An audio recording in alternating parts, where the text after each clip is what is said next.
මේ ධර්ම දේශනාව ශ්‍රවණය කරන ඔබ අප සියලු දෙනාට සංසාරික විමුක්තිය සාක්ෂාත් කරගන්නටත් කියන කලන අදහස් නිසා මේ දේශනාව ඊ타ත්ම ඕනෑකමින් ඊ타ත්ම හොඳින් ශ්‍රවණය කරන්ට කියලා මතක් කරනවා.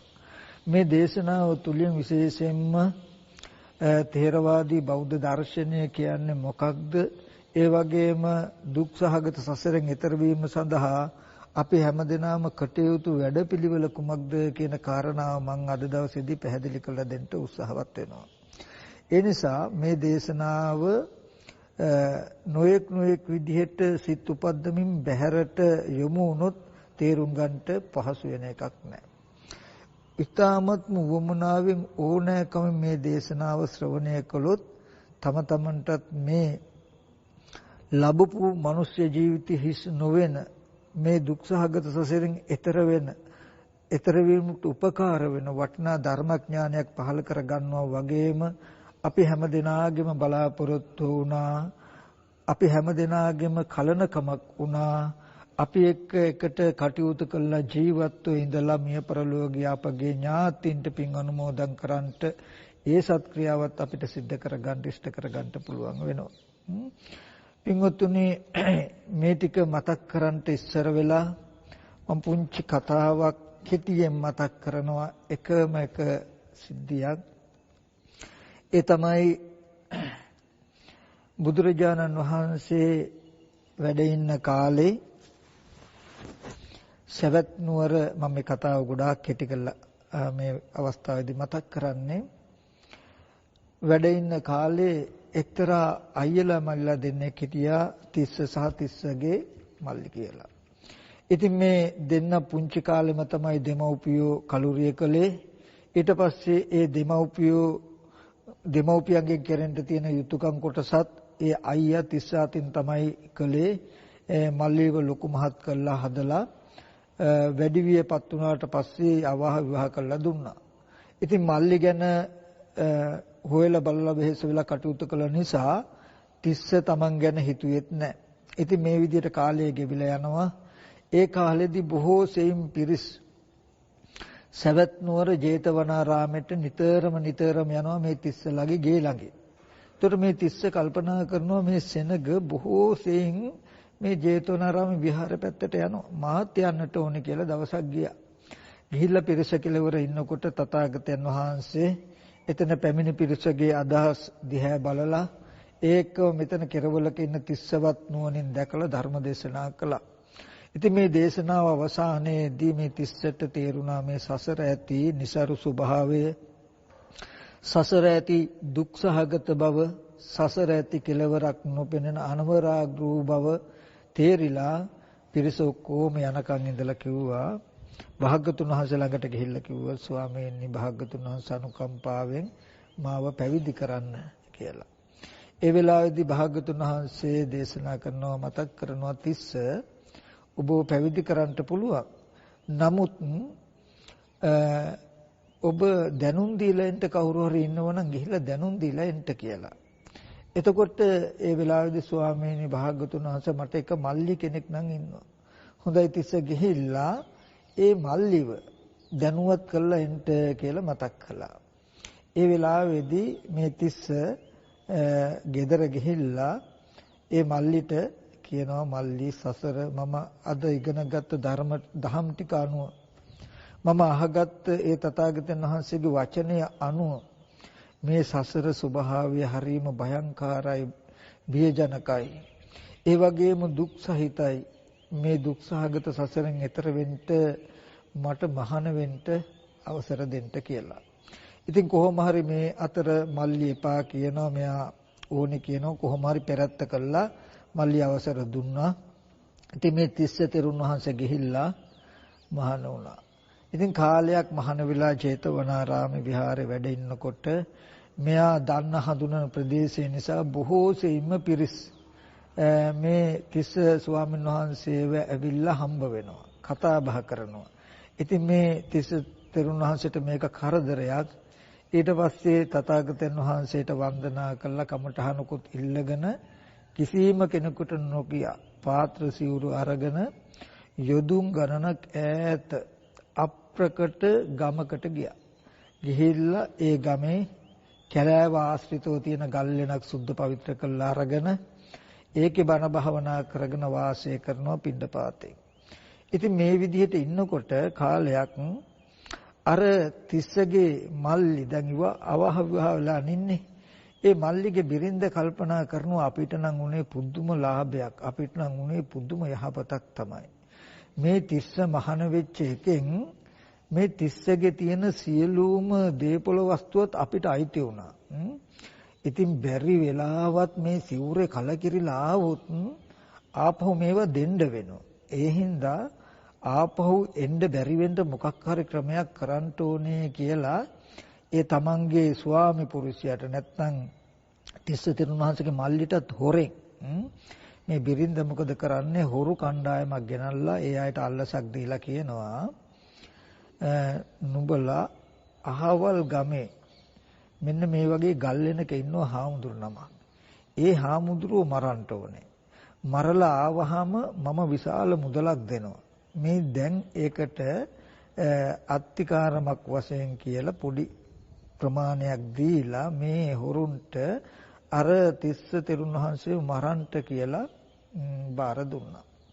ඊට පස්සේ මේ හොරු කට්ටියත් ඒ ධන ලෝභයෙන් ඒ ඈත පිටිසර ගමට ගිහිල්ලා ගම හොයාගෙන මේ තිස්ස තෙරුන් වහන්සේව මරන්ට කියලා ගියා. අනේ යනකොටත් තිස්ස තෙරුන් වහන්සේ සක්මන් මළුවේ සක්මන් භාවනාවේ යෙදিলা ඉන්නවා. එතකොට මේ තෙරුන් වහන්සේව හොරු ටික වට කරගත්තා. එතකොට තෙරුන් වහන්සේ අහනවා ඇයි උපාසකවරුනි කියලා. අපි ආවේ ඔබ වහන්සේ මරන්න. ඇයි මාව මරන්නේ? මාව මරුවහම ඕගලන්ට ඇති ලාභෙ මොකක්ද? ඔබ වහන්සේව මරුවහම අපිට විශාල ධනයක් ලැබෙනවා. ඒ විශාල ධනයක් ලැබෙන හින්දායි අපි ඔබ වහන්සේව මරන්න හදන්නේ. හොඳයි. මාව මරුවහම ධනයක් ලැබෙනවා නම් මාව මරන්නට මේ නිකන් කිසිම වටිනාකමක් නැති මේ ශරීරය වෙනුවෙන් කෙනෙකුට යමක් ලැබෙනවා නම් ඒක හොඳයි. ඒත් පින්වත මට එකම එක රැයක් විතරක් දෙන්න. අද දවසේ විතරක් මට ජීවිතය දෙන්න. හෙට ඇවිල්ලා ඔයගොල්ලෝ මාව මරන්න කියලා. එතකොට මේ හොරු කියනවා බලන්ට පැවිද්දෙක් වුණත් මේකගේ තියෙන කපටිකම මේකගේ තියෙන සටකම අද දවසේ විතරක් ජීවිතය දෙන්න හෙට ඇවිල්ලා මරන්න කියලා පැනලා යන්නයි මේ හදන්නේ. අපි එක්ක ඒ බොරු හරියන්නේ එහෙම කොහොමද දැම්මම මරන්න ඕනේ මරනවා කියලා ලෑස්ති වෙනකොට ඇවැත්නි මම පැනලා නොවන බවට ඇපයක් වෙන්නම් කිව්වා. ඊට පස්සේ මේ කැලේ කවුද ඔබ වහන්සේට ඇප වෙන්න ඉන්නේ කිව්වා. ඊට පස්සේ තිස්ස තෙරුන් වහන්සේ සක්මනේ එහා කෙරෝලට ගියා. ගිහිල්ලා බිම ඉඳගෙන එතන තිබුණා විශාල කළු ගලක්. ඒ ගල දෑත ඔසවලා අරගෙන තමන්ගේ කකුල් දෙකේ කලවට ගහගෙන කලව දෙකේම ඇට බිඳගත්තා. ඇට බිඳගෙන ඇවැත්නි මම පැනලා නොයන බවට මේ ඇපය ඇද්ද කියලා ඇහුවා. ඒ හොරු පව අතිශය සංවේගයටපත් වුණා. අනේ මේ බඳු උත්මයෙක් නේද අපි මරන්න හදන්නේ කියලා ඒ හොරු පව සංවේගය ඇති කරගෙන වන්දනා කරලා ගියා. ඒ තිස්ස තෙරුන් වහන්සේ මොකද කරන්නේ? ඒ ඇතිවෙච්ච වේදනාව දරාගෙන ඒ වේදනාවම මෙනෙහි කළා භාවනා කළා. පහවදා වෙනකොට උතුම් වූ අරිහත්ත්වයටපත් වෙලා ඒ වගේම දුක් සහගත සසර ගමනත් නිමා කරගත්තා. මම මේ කතාවෙන් පොඩ්ඩක් මතක් කළේ පින්වතුනි ඒ කකුල් දෙකේට අර කළු ගලෙන් ගහලා කකුල කඩා ගන්නකොට ඒ තිස්ස තෙරුන් වහන්සේ දැනගෙන හිටියා සද්ධර්මය අවබෝධ කර නොගෙන මේ දුක්සහගත සසර හිටියොත් කකුල් කැඩෙන වාරවල් මෙන්න මෙච්චරයි කියලා කියන්න බෑ. මේ දුක්සහගත සසර ඉන්නකොට විඳින්න වෙන දුක පීඩාව මෙන්න මෙච්චරයි කියලා කියන්න බෑ කියන කාරණාව දැනගෙන හිටියා. ඉතින් කකුල් දෙක කඩාගෙන හරි කමක් නැහැ. මේ ලැබුණු බුද්ධෝත්පාද කාලේ මනුස්ස ජීවිතයෙන් ප්‍රයෝජනයක් අරගෙන සද්ධර්මය අවබෝධ කරගන්න පුළුවන් වුණොත් සද්ධර්මයේ අවබෝධය සම්පූර්ණ කරගන්න පුළුවන් වුණොත් මේ සසර ගමන මෙපමණකින් අවසන් කියන කාරණාව දැනගෙන හිටියා. ඒ උත්තමයන්ගේ ජීවිතය තුලින් පස්චිම ජනතාව ඔබටත් මටත් හරි වටිනා කාරණාවක් කියනවා. ඒ තමයි පින්වතුනි මේ උතුම් සද්ධර්මයේ නැත්තම් මේ සසර දුකින් ඈතර වෙන සද්ධර්මයේ කෙරෙහි අපේ ලැබිකම නැත්තම් අපේ ඕනෑකම මොන ආකාරයකට අපි තබාගත යුතුද කියන කාරණාවත් මතක් කරනවා. මේ සසර ස්වභාවය අපිට මතක් කරලා දෙනවා. ඉතින් මේ කාරණාව මුලින් මතක් කළේ ඒබඳු ඉමක් කුණක් පරක් තෙරක් නැති දීර්ඝ සංසාරිකයි අපි ආවේ අපි යන්නේ. ඉතින් තිස්ස තෙරුන් වහන්සේලා වගේ උත්තමයෝ ඒ වගේ අප්‍රතිහත ධෛර්යයකින් සසරෙන් එතර වුණා. පස්චිම ජනතාව ඔබටත් අපටත් පණිවිඩයකුත් දීලා මේ සසරෙන් එතර වෙන්න නම් මෙසේ වූ සද්ධර්මයේ කෙරෙහි කැමැත්තක් ඇති කරගන්නට ඕනේ. සද්ධර්මයේ කෙරෙහි ජීවිත පරිත්‍යාගයෙන් ඊට නැඹුරු වෙලා කටයුතු කරන්නට ඕනේ කියන කාරණාවක් පෙන්නලා.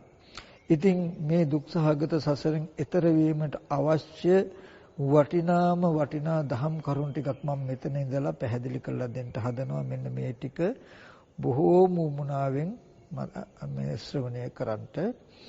පින්වතුනි බුදුරජාණන් වහන්සේ දේශනා කරනවා උද්‍යත්ත ගාමිනී පඤ්ඤාය සමන්නාගතෝ හෝති අරියාය නිබ්බේධිකාය සම්මා දුක්ඛක්ඛය ගාමිනියයි.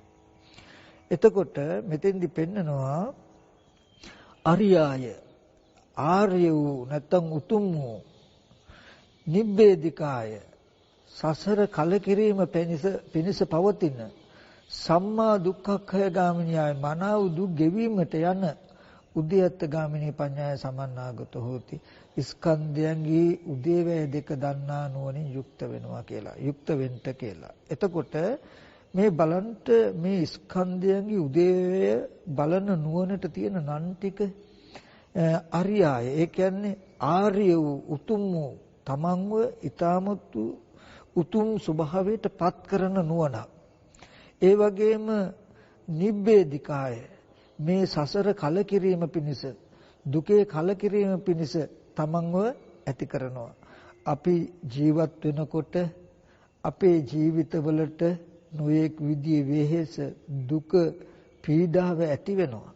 ඒ වගේම නොයෙක් විදිහේ ඒ දුක්ඛදායක වටපිටාව පරිසරය අපිට පේනවා.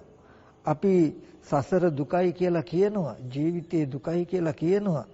කිව්වට පින්වතුනි ආපහු අපි මේ ලෝකෙම ඇලෙනවා. ඒ ලෝකෙම බැඳෙනවා. අපි එකෙන් කලකිරලා යන්නේ නැහැ. නමුත් මේ උද්‍යත්ත ගාමිනී ප්‍රඥාව පෙන්නනවා සම්පූර්ණ දුකේ කලකිරීම හදලා දෙනවා. ලෝකේ කලකිරීම නොයැලෙන විදිහේ මනසක් හදලා දෙනවා කියලා. ඊගවට මේ උද්‍යත්ත ගාමිනී ප්‍රඥාවේ සුවිශේෂී ලක්ෂණයක් තමයි මොකද්ද? සම්මා දුක්ඛක්ඛය ගාමිනිය මනාව දුක් ගෙවීමට පමුණවනවා. මනාව දුක් ගෙවීමට පමුණවනවා. එතකොට ඒ ආර්ය භාවයේ ඇති කරන සියලු ලෝකයේ සියලු දුකේ කලකිරීම ඇති කරලා දෙන්න, ඒ වගේම සියලු දුක් මනාව ගෙවීමට පමුණවන ඒ ස්කන්ධයන්ගේ උදේවැය බලන්නේ කොහොමද කියන කාරණාව අපි ටිකක් බලමු. ඊට කලින් අපි මේ කාරණාවත් පොඩ්ඩක් මෙනෙහි කරලා බලන්නට ඕනේ. පින්වතුනි ස්කන්ධයන්ගේ උදේවැය බලන නුවණ කියලා කියන්නේ බුදුරජාණන් වහන්සේ දේශනා කළ ධර්මයේ චතුරාර්ය සත්‍ය මාර්ග සත්‍යයට අයිති ධර්මතාවයක්. දුක්ඛ නිරෝධගාමිනී පටිපදාාර්ය සත්‍ය නැත්තම් දුක් නැති කිරීමට යන ප්‍රතිපදාව යම් කෙනෙක් වඩන ක්‍රමය තමයි මේ ස්කන්ධයන්ගේ උදේවැය බලන එක. එතකොට මේ මම මතක් කළා මේ ස්කන්ධයන්ගේ උදේවැය බලන නුවණ මාර්ග ප්‍රතිපදාවට යයිති. එතකොට මාර්ගය කියන එක ලැබෙන්නේ පින්වතුනි දුක දැකලා දුක ඇතිවීම දැකලා දුක නැතිවීම දන්න කෙනෙකුට තමයි දුක නැති වෙන විදිහට මෙහෙම කටයුතු යුතුයි කියන නුවණක් එන්නේ. එහෙනම් මේ මාර්ගයේ වඩන්ට ඉස්සෙල්ලා එයා දුක කියන්නේ මොකක්ද? දුක ඇති වෙන්නේ කොහොමද? දුක නැති වෙන්නේ කොහොමද කියලා දැකලා තියෙන්නට ඕනේ, දැනගෙන තියෙන්නට ඕනේ. පින්වතුනි දුක ඇති වෙන්නේ කොහොමද දුක නැති වෙන්නේ කොහොමද කියන කාරණාව දකින්නට නම් එයා පටිච්ච සමුප්පාද ධර්මය දැකලා තියෙන්නට ඕනේ. පටිච්ච සමුප්පාද ධර්මය සම්මර්ෂණය කරනකොට මේ දුකයි මේ දුක ඇතිවීමයි මේ දුක නැතිවීමයි කියලා චතුරාර්ය සත්‍ය හම්බ වෙනවා. ඊට පස්සේ ඒ දුක්ඛ නිරෝධය දැක්කට පස්සේ ඒ දුක්ඛ නිරෝධ ගාමිනී ප්‍රතිපදාවේ දුක් නැති කිරීම සඳහා මෙන්න මේ දේ කටයුතුයි කියන තැන තමයි මෙන්න මේ උද්‍යත්ත ගාමිනී ප්‍රඥාව අයිති වෙන්නේ. එතකොට මේ ප්‍රඥාවෙන් ඉඳන් ආපහු අපි අනිත් පැත්තට ගියාම අපි දැක්කා මේ මාර්ගයේ වඩන්නේ ඉස්සෙල්ලා එයා දුක ඇතිවීම නැතිවීම දැකලා තියෙන්නට ඕනේ. දුක ඇතිවීම නැතිවීම දකින්නේ පටිච්ච සමුප්පාද ධර්මය මනාව තේරුණු මනාව අවබෝධ වෙච්ච කෙනෙකුටයි කියලා මතක් කළා. මම කෙටියෙන් ඒ පිළිබඳව මතක් කරන ඕනම කෙනෙකුට මේ ටික තේරුම් ගන්න පුළුවන් බය නැතුවම ථේරවාදී බෞද්ධ දර්ශනය කියලා කියන්නේ මෙන්න මේකයි කියලා බුදුරජාණන් වහන්සේ දේශනා කළ දර්ශනය මෙන්න මේකයි කියලා ලෝකේ ඕනම කෙනෙකුට කියන්න බය වෙන්නත් එපා. එපමණකින්ම අපි ඒ දුකෙන් මිදෙනවා ඒ වගේම අනිත් අයට දුකෙන් මිදීමේ ප්‍රතිපදාවක් පනවනවා. හරි. ඒක අපි කැටි කළා මෙන්න මේ විදිහට බලමු මේ පටිච්ච සමුප්පාද ධර්මයේ සම්මර්ෂණය කළාම ඒකේ ප්‍රතිඵලය නැත්නම් ඒකේ අර්ථය චතුරාර්ය සත්‍ය අවබෝධ වෙන බවයි කියලා මම මතක් කළානේ. හරි. එතනදී අපි පටිච්ච සමුප්පාද ධර්මයේදී අපේ ජීවිතයෙන් පටන් ගනිමු. බුදුරජාණන් වහන්සේ දේශනා කරනවා මහණෙනි පෙර අවිද්‍යා කර්ම නැමැති හේතුව නිසා අවිද්‍යාව කර්ම කියන ටික හේතුවක් බීජයක් ඒ හේතුව නිසා හටගත්ත ඵලයක් තමයි විඥාන නාම රූප සලආයතන පස්ස වේදනා කියලා. හරි. ඒ වචන නොතේරෙනවා නම් ඒක වචන ටික අතරින්නකෝ. අපි මෙහෙම ගමුකෝ. පෙර අවිද්‍යා කර්ම කියන හේතු ටිකට ප්‍රතිඵලයක් හැටියට ඇහැ හැදිලා ඇහැට රූප පෙනෙනවා. කන හැදිලා කනට ශබ්ද ඇහෙනවා. නාසය හැදිලා නාසයට ගන්ධ දැනෙනවා. මේ වගේ ආධ්‍යාත්මික ආයතන ටික හැදිලා බාහිර රූප ශබ්ද ගන්ධ කියන අරමුණු ටික පෙනෙනවා කියන තැන හැදුනා. එතකොට අද අපි ජීවත් වෙනවා කියන්නේ රූප පෙනෙනවා ශබ්ද ඇහෙනවා කියන ටිකනේ.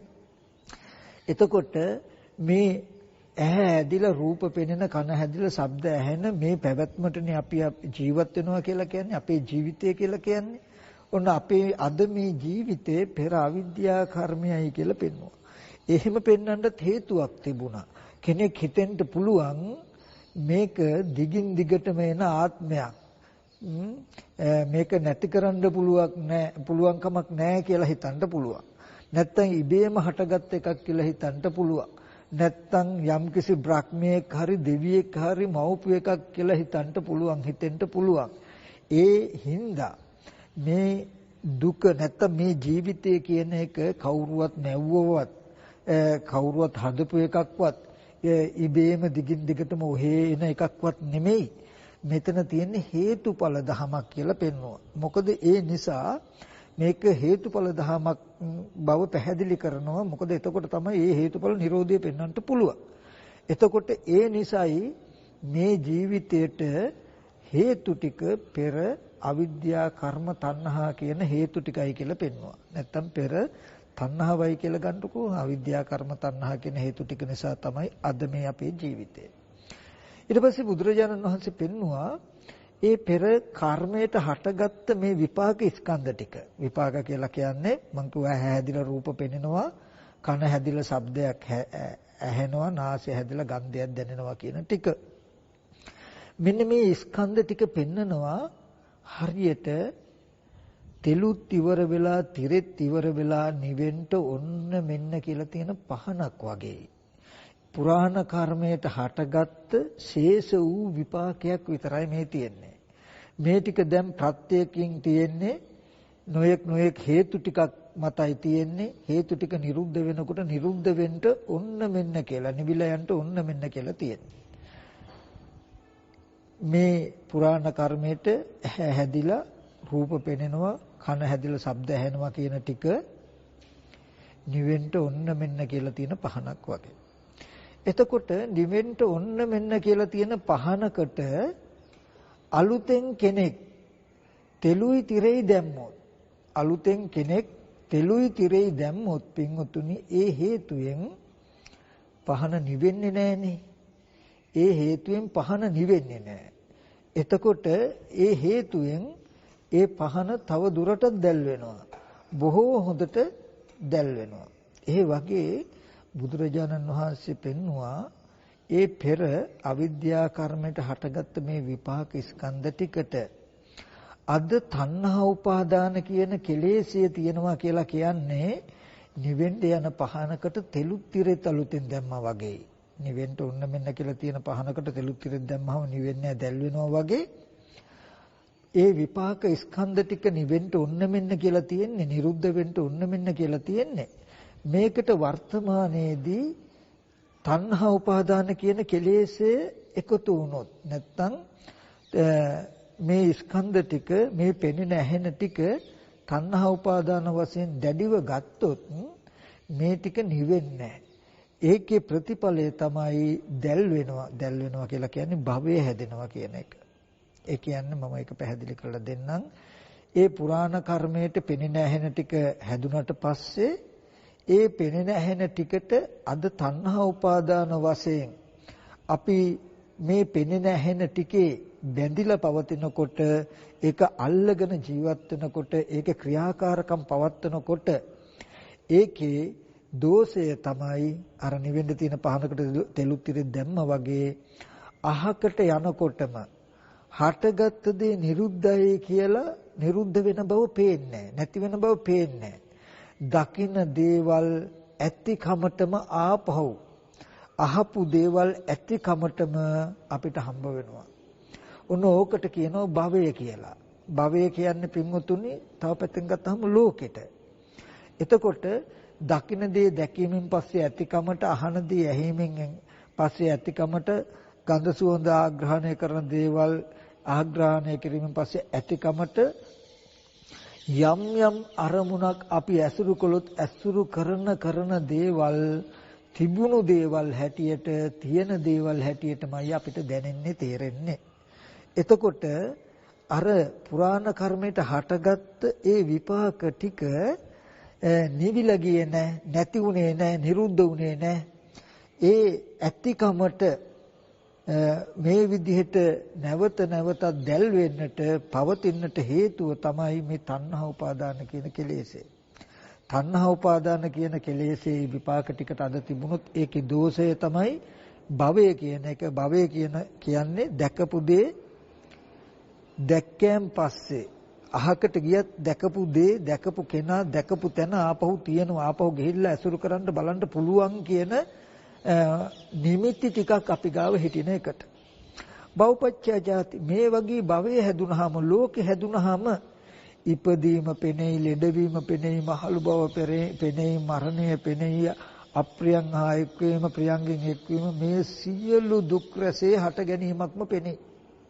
දැන් මේ සියලු දුක කියන එකක් පවතින්නේ මෙලොව වේවා පරලොව වේවා පැවැත්මක් ගැන කතා කරන්නට වෙන්නේ, මෙලොව වේවා පරලොව වේවා දුකට හිමිකාරයෙක් වෙලා තියෙන්නේ අද මේ ලෝකයක් තියෙන හින්දානේ, භවයක් තියෙන හින්දානේ. මේ භවය පින්වතුනි අපිට තියෙන්නේ, අපිට හැදිලා තියෙන්නේ, අපි හිතන්නේ දැකපු අහපු දේවල් ඇතිකමට හම්බ වෙන්නේ අපිට තියෙන හින්දායි කියලානේ. ඇතිකමට හම්බ වෙන්නේ තියෙන හින්දායි කියලා. නමුත් බුදුහාමුදුරු දේශනා කරන මහණෙනි, නිරෝධය කියලා එකක් තියෙනවා, නිවන කියලා එකක් තියෙනවා. ඒක නැත්තම් මේ ලෝකයේ දුකින් නිදහස් වෙන්නේ. ඒ නිරෝධය, ඒ ස්කන්ධ නිරෝධය, ඒ දුක්ඛ නිරෝධය නුඹලට පේන්නේ නැත්තේ නුඹලා ගාව තියෙන කෙලෙස් නිසා මිසක එහෙම නිවනක් නැති හින්දා නෙමෙයි කියලා. අපිට අද දවසේදී දකින අහන දේවල් හැම දෙයක්ම ඇතිකමට මේ ලෝකේ හැදිලා තියෙන එක ස්වභාවයක් නේ කියලා සමහර විට අපිට හිතෙන්න පුළුවන්. ඒ තියෙන හිඳයි ඒව අපි බලන් අහන්න පුළුවන්. ඒ තියෙන හිඳයි අපිට ඒව නැවත නැවත ඇසුරු කරන්නත් පුළුවන් කියලා හිතෙන්න පුළුවන්. නෑ පින්වතුනි, බුදුහාමුදුරුවෝ දේශනා කරන්නේ ඇහැ හැදිලා රූපයක් පෙනෙනවා, කන හැදිලා ශබ්දයක් ඇහෙනවා කියන ටික පුරාණ කර්මයට හටගත්ත එකක්. ඒ පෙනුණු ඇහැට පෙනුණු රූපෙට හිතින්න පුළුවන් කමක් නැහැ. තියෙන්නේ නැහැ. යංකින්චි සමුදය ධම්මං සම්බන්ධ නිරෝධ ධම්මං. යමක් හේතුන් ප්‍රත්‍යයෙන් හටගතන සියල්ල හේතු නිරුද්ධ වෙනකොට නිරුද්ධ වෙන්න ඕනේ. නිරුද්ධ වෙනවා. ඒ කෙලෙස් රජස් නැති කෙලෙස් මල නැති දහම් නැහැ උඹලට පෙනෙන්නේ නැහැ. ඒක තේරෙන්නේ නැහැ. ඒ වෙන මොකුත් නිසා නෙමෙයි. තණ්හා උපාදාන කියන විස දෝෂය නිසා. අද වර්තමාන පුරාණ කර්මෙන් හටගත්තු විපාක ටිකට තණ්හා උපාදාන කියන මේ විස දෝෂේ මේ තණ්හා උපාදාන කියන කෙලෙසේ ප්‍රතිඵලය හැටියට මොකද්ද? භවය නැත්තම් දකින අහන හැම දෙයක්ම ඇතිකමට එකතු වෙලා ඇතිකමට සකස් වෙලා ලෝකයක් අපිට හැදිලා තියෙනවා. භවපච්චය ජාති ජරා මරණ නැත්තම් ලෝකය තියෙනකොට ඉපදීම පෙනෙයි, ලෙඩවීම පෙනෙයි, මහලු භව මරණේ සීල දුක පෙනෙයි. ඔන්න පටිච්ච සමුප්පාද ධර්මයේ කතා කරනකොට හම්බ වුණා පෙර අවිද්‍යා කර්මයට විපාක ටිකක් හැදුනා. විපාක ටික නිවිලා යන්න ඔන්න මෙන්න තියෙන පහන් දැල්ලක් වගේ ඒ පහනට අලුතෙන් තෙලුත් ඉර දැම්මම නැවත දැල් වෙනවා වගේ තණ්හා උපාදාන කියන කෙලෙසෙන් ආලිප්ත වුණාම ඇතිකමට ඒ දුක නිවිලා ගියේ නෑ. ඒ ඇහැ, ඒ බලපු රූප, ඒ කන, ඒ අහපු ශබ්ද ඔක්කොම ඇතිකමටම අර දුක් වේ ස්කන්ධ ටික දැල්විලා ඇතිකමම හැදිලා ලෝකේ හැදිලා සියලු දුකට හිමිකාරයෙක් වුණා කියලා පෙන්වනවා. ඔන්න එතකොට එතන තියෙනවා පටිච්චසමුපාදේ බලනකොට අද තණ්හා උපාදාන කියන කෙලෙස් ටික නිසා මේ දුක ඇතිකමට භවයේ හදාගෙන දුක් විඳිනකම හදනවා කියලා පෙන්නපු තැන දුකයි දුක්ඛ සමුදයයි දෙක. ඒ කියන්නේ තණ්හා උපාදාන කියපු ටික භව කියපු ටික හේතුව දුක්ඛ සමුදය, ජාති ජරා මරණ කියපු ටික දුක. එතකොට මෙන්න මේ දුකයි දුක්ඛ සමුදය දෙක හම්බුණා පටිච්ච සමුපාද සිද්ධියේදී. එතෙන්දී මට පොඩි කාරණාවක් මතක් කරලා දෙන්නට ඕනේ. මෙන්න මේ කතා කරන ටික හරි සියුම් සිද්ධියක්. අද මේ තණ්හා උපාදාන කියන විස දෝෂය නැත්තම් මේ පෙනෙන ඇහෙන දේ තුල ලෝකේ තුල තණ්හා උපාදාන වශයෙන් ඉන්න එපා කියලා කියන්නේ.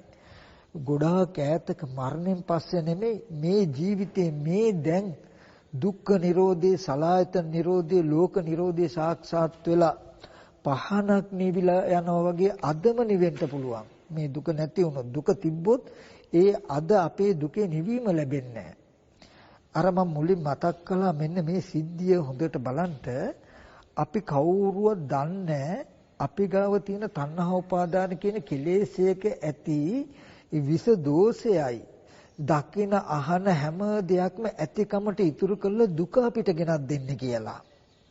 පුංචි කාලේ ඉඳලා ඉස්කෝලේ ගිය කාලේ ඉඳලා සෙල්ලම් කරපු කාලේ ඉඳලා දැකපු අහපු දේවල් අපේ මනසේ දැකපු තැන් දැකපු අය දැකපු දේවල් වල නිමිති ඇතිකමට රැඳිලා මුළු ලෝකයක්ම ගොඩ නැගිලා ඔය මත තමයි අපිට දුක් විඳින්න තියෙන ප්‍රිය අයගෙන් වෙන්වීමේ දුක, අප්‍රියයන් හා එක්වීමේ දුක, හිතන බලාපොරොත්තු වෙන දේ නොලැබීමේ දුක කියන සියලුම දුක ලැබුණේ මේ වගේ එකතු වෙච්ච ලෝකෙක. නමුත් මේක එකතු වෙච්ච එකක් හැටියට අපි දන්නේ අපි හිතාගෙන ඉන්නේ අපි උප්පත්ති වශයෙන් ආපු භූමියේ හැටි තමයි මේ කියලා. එහෙම තැනකයි අපි ඉන්නේ කියලා. මම ඒකයි මතක් කළේ. ඒ බඳු ලෝකයට බුදුරජාණන් වහන්සේ පෙන්වන මහන්නේ නිවන කියලා දෙයක් තියෙනවා. මේ ආයතන නිරෝධය කියලා එකක් තියෙනවා, ලෝක නිරෝධය කියලා එකක් තියෙනවා. නැතුව නෙමෙයි. නුඹලට ඒක නොපෙනෙන්නේ මේ තණ්හා උපාදාන කියන කෙලෙස් නිසා මිසක එහෙම එකක් නැතුව හින්දා නෙමෙයි කියලා. මම මෙන්න මේ පුඩි උපමාව පින්වතුන්ට මතක් කරන්න. මේ උපමානුසාරයෙන් නුවණැති පුද්ගලයා උපමේය වටහා ගන්නවා. අපි ඕනම කෙනෙක් කණ්ණාඩියකට එබෙනකොටම කණ්ණාඩියේ ඡායාවක් හටගෙන අහකට යනකොටම කණ්ණාඩියේ ඡායාව ඉතුරු නැතුව නැති වෙනවා කියන ධර්මතාවයක් තියෙනවද නැද්ද කියන එක බලන්න. අපි ඒක දැක්කා වේවා නොදැක්කා වේවා කණ්ණාඩියට වැටෙන හැම ඡායාවක්ම ඉතුරු නැතුව නැති වෙනවා කියන ධර්මතාවයක් තියෙනවා. එහෙම ධර්ම ධාතුවක් තියෙනවා. එහෙම හටගත් දේ නිරුද්ධ වෙනවා කියන ස්වභාවයක් තියෙනවා නේද? හරි. අපි ඒක හොඳටම දන්නවා. ඒ කණ්ණාඩියට වැටෙන ඡායාවල් පෙර නොතිබීම වැටෙනවා, ඉතුරු නැතුව නැති වෙනවා. මොන විදිහටවත් ඒක රැඳෙන්නේ නැහැ, රැඳිය හැකි බවකුත් නැහැ. හටගත් දේවල් නිරුද්ධ වෙනවා කියන කණ්ණාඩියට වැටෙන හැම ඡායාවකම නිරුද්ධ වෙනවා කියන ධර්මතාවයක් තියෙයි. ඒක ඇත්තයි. හරි. අපි මෙහෙම පොඩ්ඩක් බලමු. අපිට ඒක පේනවා, තේරෙනවා. තිරිසංගත සතෙක් කණ්ණාඩියකට එබුණොත් එයාට ඡායාව පේනවා. පැත්තකට යනකොට එයාට කණ්ණාඩියට එබුණු ඡායාව නැති වුණා පේන්නේ නැති වුණා පේන්නේ කණ්ණාඩියේ Taman දැකපු දේ හෝ දැකපු කෙනා තව ඉන්නවා වගේ තමයි තේරෙන්නේ. ආයෙත් යනවා. ආයෙත් ඒකට බුරනවා, පහුරු ගන්නවා, ඇත්ත කරගෙන ඉන්නවා. අහකට යනකොට ආපහු ඉන්නවා වගේ. අපි දැක්කා කෙනෙක් දැක්කත් නොදැක්කත් කණ්ණාඩියේ ස්වභාවය තමයි වැටෙන හැම ඡායාවක්ම නැති වෙන එක. එතකොට තිරිසංගත සතෙක් එබුණත් අපි එබුණත් ඒකට වැටෙන ඡායාව අහකට යනකොට නැති වෙන ධර්මතාවයක් තියෙනවා පින්වතුනි. එතකොට තිරිසංගත සතාට ඒක පෙනෙන්නේ නැත්තේ එයාගේ මානසික ඇති දෝෂයක් හින්දා මිසක එහෙම නැති නොවන ධර්මතාවයක් නැති හින්දා නෙමෙයි. හටගත් දේ නැති වෙනවා කියන ධර්මතාවයක් එතන තිබුණත් එයාට එතන ඒ අරමුණේ ඒක ඇත්ත කරගෙන ජීවත් වෙන නිසා ඒ අරමුණේ තණ්හා උපාදාන වශයෙන් පවතින නිසා හටගත් දේ නිරුද්ධ වෙනවා කියන එක පේන්නේ. ඒ පේන්නේ නැත්te එයාගේ මනසේ දෝෂ නිසායි. ඒ වගේ බුදුරජාණන් වහන්සේ දේශනා කරනවා පුරාණ කර්මයට හටගත් මේ විපාක ස්කන්ධ ටිකේ එතන හටගෙන නිරුද්ධ වෙනවා කියලා නිරෝධයක් තියෙනවා. ස්කන්ධයන්ගේ නිවීමක් තියෙනවා. මහණනි මේ නිවීම තිබුණොත් භවයේ ලෝකේ කියලා එකක් හැදෙන්නේ නැහැ, ජරා මරණ දුක නැහැ. යංකින්චි සමුදය ධම්මං සම්බන්ත නිරෝධ ධම්මං. හේතු ප්‍රත්‍යයෙන් හටගත්ත හැම දෙයක්ම හේතු නිරුද්ධ වෙනවා කියන ධර්මතාවයක් තියෙනවා පින්වතුනි. නිවනක් තියෙනවා, නිරෝධයක් තියෙනවා. ඒක අද අපිට පේන්නේ නැත්තේ බුදුහාමුදුරුවෝ පෙන්නනවා අර අපි කණ්ණාඩිය පෙන්නපු උපමාව වගේ අපේ මනසේ තියෙන විස දෝෂය නිසා මේ හටගත්ත දේ නැති වෙනවා කියලා පේන්නේ නැතුව දැකපුවාපු දේවල් ඇතිකමට පෙනෙන්නේ. ඇතිකමට රැස් වෙලා තියෙන කියන එක පෙන්නනවා. මම මේ මතක් කළේ ඒ නිසා මේ අපි නිකන් දුක් විඳින්න පින්වත්තුනි ලෝකයක් හදාගෙන දෙමව්පියෝ සහෝදරයෝ ඥාතීන් හිතේසින් වෙන්වීම නිසා එතකොට ඒ යුතුයකම් කරන්න බැරි වෙච්ච නිසා එයාට අපි අතින් වෙච්ච අඩුපාඩු නිසා වැරදි නිසා කියලා අපි දුක හදාගෙන දුක් විඳිනවා. ඉතින් මේ දුකට හේතුව තණ්හාවයි උපාදානයයි කියලා කියන්නේ ඔය හින්දායි.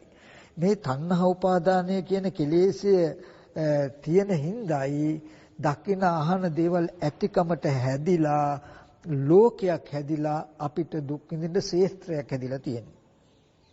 ඔන්න දුකයි දුක්ඛ සමුදය දෙක පෙන්වනවා.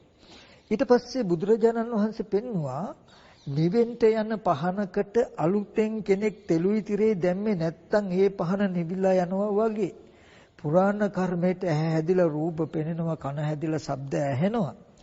අද තණ්හා උපාදාන වශයෙන් මේ ටික ඇසුරු නොකොළොත් ඇහෙන් වෙන් වෙලා වාසය කරන්න පුළුවන් නම්, රූපෙන් වෙන් වෙලා වාසය කරන්න පුළුවන් නම්, කන ශබ්දයේ කියන ටික ඇසුරු කරගෙන ජීවත් නොවුනොත්, උපාදාන වශයෙන් නොගත්තොත් එතකොට මොකද වෙන්නේ? අර තෙලුයි තිරේ දැම්මේ නෑ වගේ තණ්හා උපාදාන නැති වුණොත් මොකද වෙන්නේ? භව නිරෝධෝ, භවය නිරුද්ධ වෙනවා. භව නිරෝධෝ. භවය කියලා කියන්නේ දැකපු දේ දැකීමෙන් පස්සේ, අහපු දේ ඇහිීමෙන් පස්සේ ඉතුරු වෙන්නේ නැහැ. ඉතුරු වෙන්නේ යං කිංචි සමුදය ධම්මං සම්බන්තං නිරෝධ ධම්මං. යමක් හේතු ප්‍රත්‍යයෙන් හටගත්තන සියල්ල හේතු නිරුද්ධ වෙනකොට නිරුද්ධ වෙනවා. යමක් අපි දැක්කනම් අහකට යනකොට දැකපු ඇහැ, දැකපු රූපය, දැකපු චක්කු විඤ්ඤාණ, චක්කු සම්පස්යෙන් උපන්න යම් සුව හෝ දුක් හෝ නොදුක් නොසුව වේදිතයක් වෙනනම් හේද නිරුද්ධයි කියන එක පේනවා. නිවනටම හිත බැසගෙන පවතිනවා. අනේ අහවල් කෙනා ඉන්නෝනේ හොයන්න යන්න ඕනේ කියලා එකතු වෙන්නේ අද එතකොට මේ පුරාණ කර්මයට හටගත්තු විපාක ස්කන්ධ ටිකේ ස්වභාවය තමයි හටගත්ත දේ නිරුද්ධ වෙනවා කියන ස්වභාවයෙන් යුක්ත ධර්මතාවයක්. අපි දැක්කත් නැතත් අද තණ්හා උපාදාන කියන කෙලෙසය ඇහැ උපාදාන වශයෙන් නොගත්තොත්, රූපේ උපාදාන වශයෙන් නොගත්තොත්, කන උපාදාන වශයෙන් නොගත්තොත්, ශබ්දේ උපාදාන වශයෙන් නොගත්තොත්, ඒ අනුපාදා භවයේ කෘත්‍ය අර්ථය තමයි භව නිරෝධය. භව කියලා කිව්වේ දකින අහන දැනෙන දේවල් ඇතිකමට එකතු වෙන්නේ ඇතිකමට එකතු වෙන්නේ යම් තැනකට ගිහිල්ලා ආවොත් අපි අහවල් තැන ඉඳගෙන ආවේ අහවල් තැනට යනවය කියලා දෙකලවරක් නැහැ. යන්නේ නැතන් නැහැ. එතකොට අඩිසටහන් හිටින්නේ නැහැ. පාසටහන් නැහැ. රහතන් වහන්සේලාගේ ආගිය පාසටහන් නැහැ පින්වතුනි. එතකොට ඒ භවය නැති වුණොත් දකින්න අහන දේවල් ඉතුරු නොවුනොත් අපි දුක් වෙන්නේ කොහොමද? තමන්වවත් ඉතුරු වෙන්නේ නැත්තම්. මෙහෙම කළා තමන් දිහා බලන්න ඊගාව මොහොතේ ඒ දැකපු රූපයක් දැකපු ඇහත් ඉතුරු නැතුවම නිරුද්ධයි කියන එක පේනවා නම් තමන්වවත් පනව ගන්න නිමිත්තක් ඉතුරු වෙන්නේ නැහැ. මේ මමයි කියලාවත් පනව ගන්න නිමිත්තක් ඉතුරු වෙන්නේ මේ වගේ ස්පර්ශ ආයතන 12 ධාතු 18 ආයතන 12 සම්පූර්ණ නිරෝධය සාක්ෂාත් වෙනවා. භවය කියලා කිව්වේ පංච උපාදාන ස්කන්ධයේ ආයතන 12 ධාතු 18 පැවැත්ම. භව නිරෝධය කියලා කියන්නේ පංච උපාදාන ස්කන්ධයේ ආයතන 12 ධාතු 18 නිරෝධය. ඒවා පංච උපාදාන ස්කන්ධයේ ආයතන ධාතු කියන්නේ මොකක්ද කියලා එකෙන් එක විස්තර කරලා දෙන්න මේක කාල වේලාව නෙමෙයි. මගේ ප්‍රධාන මාතෘකාවට මම තාම ආවෙත් නැහැ. එතකොට නමුත් මේ ටික අවශ්‍යයි අපිට බෞද්ධය හැටියට. එතකොට අදාදම දුකේ නිවීමක් සාක්ෂාත් කරගන්න කෙනෙක් දැනගෙන ඉන්නට ඕනේ ටිකක් මේ ටික නිසායි මම මේ ටික මතක් කරන්නේ. එතකොට මේ භව නිරෝධය කියලා කිව්වේ පංච උපාදානස්කන්ධය ආයතන ධාතු 18 නිර්වශේෂයෙන් නිරුද්ධ කළා. කය කෙලවර කොට දිවි කෙලවර කොට ඇති තැනකින් වාසය කරනවා. සෝපදිශේෂ නිබ්බාන කියලා කියනවා. රහතන් වහන්සේ කියලා කියනවා. තව පැත්තකින් කියනවා අනුපාදා පරිනිර්වාණය. ඇහැ උපාදාන වශයෙන් නොගෙන, රූපේ උපාදාන වශයෙන් නොගෙන, කන උපාදාන වශයෙන්, ශබ්දේ උපාදාන වශයෙන් නොගෙන මිදුණා. මොකද උපාදාන වශයෙන් ඉන්නකොට භවය හැදලා ජරා මරණ දුක එනවා කියලා දැකපු නිසා උපාදාන වශයෙන් ඇහැ රූප කන ශබ්ද උපාදාන වශයෙන් නොගත්තොත් භවය නිරුද්ධ වෙලා ජරා මරණ සීල දුකේ නිරෝධය සාක්ෂාත් වෙනවා කියලා දැක්කනේ. ඒ හින්දා රහතන් වහන්සේ කියන්නේ අනුපාදා බවට උත්සාහවත් වෙලා අනුපාදා ස්පර්ශ ආයතන හයි උපාදාන වශයෙන් නොගන්න තැනට මනස ගත්ත කෙනා. එතකොට ඔන්න පටිච්චසමුපාදේ ප්‍රතිලෝමව මෙනෙහි කරනකොට දැක්කා අද තණ්හා උපාදාන කියන කෙලස් ටික නැති වුණොත් උපාදාන වශයෙන් නොගෙන මිදිලා හිටියොත් භවය නිරුද්ධ වෙනවා, ජරා මරණ පෙනෙන්නේ. භව නිරෝධය නිවනයි. භව නිරෝධය නිවනයි කියලා පෙන්වුවේ ඒකයි. එතකොට අද මේ දැන් ඕගලන්ට සලායතන නිරෝධය, දුක්ඛ නිරෝධය, නිවන කියන එක පෙන්වනවා. නිවන කියන එක දකින්න පුළුවන් එකක්. අද අපිට එතකොට නිවන පේන්නේ නැත්තේ හටගත්ත දේවල් නිරුද්ධ වෙනවා කියලා නිවන පෙනෙන්නේ නැතුව ඇති බවටම ලෝකයටම හම්බ වෙන්නේ තණ්හා උපාදාන කියන කෙලෙස් නිසායි කියලා පෙන්නවා. තණ්හා උපාදාන වශයෙන් නොගෙන මිදිලා හිටියොත් භව නිරෝධ වෙලා නිවන අරමුණු වෙනවා, නිවන පේනවා, ලෝක නිරෝධයක් වෙනවා කියලා පෙන්වනවා. හරි. ඔන්න පටිච්ච සමුපාදයේ ගවේෂණය කරනකොට අපිට හම්බ වුණා දුක ඇති වෙන වර්තමාන හේතුව නැතිකොලොත් මේ දුක මතුවට එන්න පුරාණ අටගත් හේතු ටිකට පෙනෙනවා. ඒ ටික නිරුද්ධ වෙනවා, ඇහෙනවා, නිරුද්ධ වෙනවා මිසක දුක් විඳින්න පැවැත්මක් අපිට ඉතුරු වෙන්නේ කියන එක පෙන්වනවා. හරි. පටිච්ච සමුප්පාද ධර්මයේ ගවේෂණය කිරීමෙන් දුක දැක්කා, දුක ඇතිවීම දැක්කා, දුක නැති කිරීම දැක්කා. මොකද්ද දුක නැති කිරීම හැටියට හම්බුනේ? අනුපාදා භව. තණ්හා උපාදාන වශයෙන් නොගත්තොත් භවය නිරුද්ධ වෙලා සියලු දුක නැති වෙනවා කියලා මතක් කළානේ. හරි. එතකොට තණ්හා උපාදාන දෙක නැති කරන එකට මතක් කරනවා මොකද්ද? තව නමක් අනුපාදා භව. උපාදාන වශයෙන් නොගෙන මිදෙනකම. ඊට පස්සේ මෙන්න මේ තණ්හා නිරෝධය උපාදාන වශයෙන් නොගන්නවා කියන අර්ථය බලාගෙන තමයි පින්වතුනි මාර්ගය තියෙන්නේ. හරිනේ. එතකොට දැන් මේ ස්කන්ධයන්ගේ උදේවැය දන්නා නුවණින් ඍජුවම කරන එක දෙයක් තියෙනවා. මොකද්ද? ඇහැ රූප කන ශබ්ද නාසය ගන්ධ කියන මේ ස්පර්ශ ආයතන ටික තණ්හා උපාදාන වශයෙන් ගණ්ඩ බැරි වෙන විදිහේ වැඩපිළිවෙලක් තමයි මේ ස්කන්ධයන්ගේ උදේවැය තියෙන්නේ. මොකද චතුරාර්ය පටිච්ච සමුප්පාදේ ගවේෂණය කරනකොට ඒකෙන් හම්බුණා තණ්හා උපාදාන කියන කෙලෙස්ය නිසා භවය හැදිලා දුක එනවා. තණ්හා උපාදාන වශයෙන් නොගෙන මිදිලා හිටියොත් භවය නැති වෙලා දුක නැති වෙනවා කියලා පෙන්නපු නිසා චතුරාර්ය සත්‍ය අවබෝධයේ ඵලයේ හැටියට මාර්ගය ලැබුණා. තණ්හා උපාදාන වශයෙන් නොගෙන උපාදාන වශයෙන් නොගෙන මොකද්ද? ඇහැ රූපය කන ශබ්දය.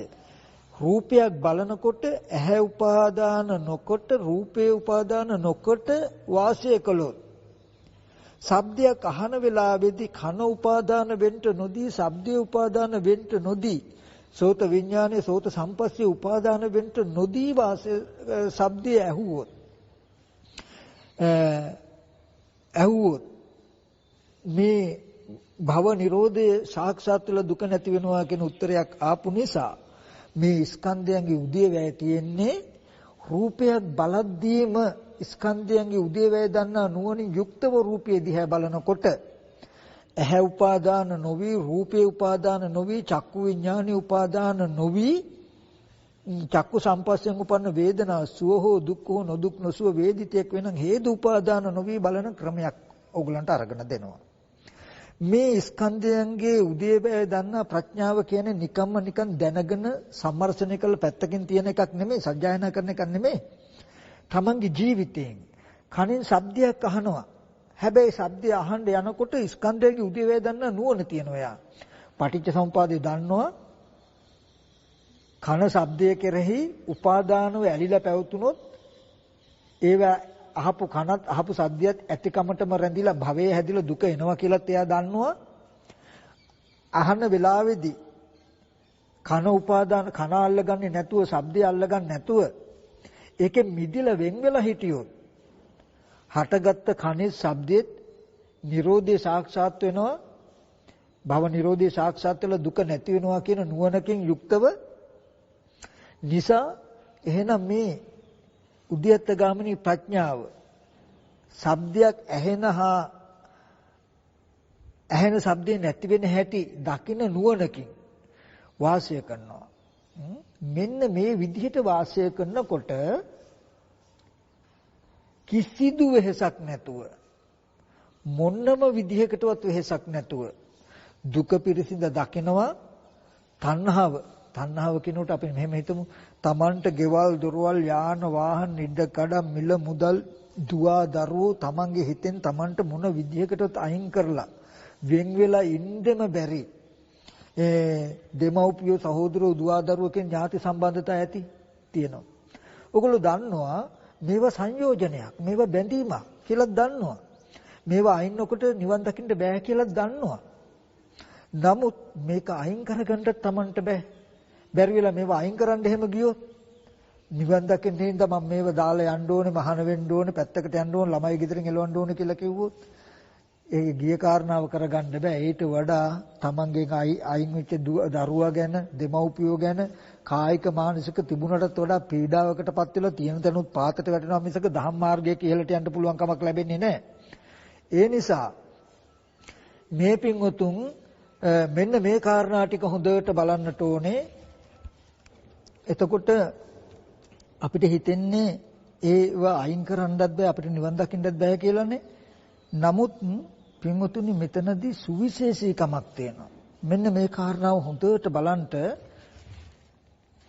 බුදුහාමුදුරුවෝ කියන්නේ මේ ලෝකේ ඉන්න දක්ෂම ශල්‍ය වෛද්‍යවරයා කියනවා. යම් කිසි කෙනෙකුගේ ශරීරයේ පසා කරගෙන යන්න උලක් ඇනිලා තිබුණොත් අපි කිමු සිහි නැති කරනවා වගේ තාක්ෂණයකුත් නැත්තම් යම් වෛද්‍යවරයෙක් මේ හුල තමන්ගේ ශරීරයේ ඇනිලා තියෙන උල අයින්කරනද මේ උල පාදද්දිත් රිදෙනවා. මේ උල හොයද්දිත් රිදෙනවා. ඒක අදින්න මතු කරද්ද පාදද්දිත් රිදෙනවා. ඒ උල අදිද්දිත් රිදෙනවනේ. ඒ වගේ තමයි මේ සත්වයන්ගේ ජීවිත පසහා කරගෙන යන්න විදිලා තියෙන හුලක් තමයි පින්වත්තුනි මේ තෘෂ්ණා නැමැති හුල. ඒ තෘෂ්ණා නැමැති හුල සිහි නැති කරන්නේ නැහැ. හොඳින් ඉන්නවා. එක දස්සමකවත් වේදනාවක්, රිදුමක්, කැක්කුමක් ඇති නොවන විදිහට අපේ ජීවිතෙන් ඒ හුල ඇදලා දානවා. ඒකයි මේ ලෝකේ ඉන්න ශල්‍ය වෛද්‍යවරුන් අතර තථාගතයන් වහන්සේ හා සමාන ශල්‍ය වෛද්‍යවරයෙක් තව නැහැ.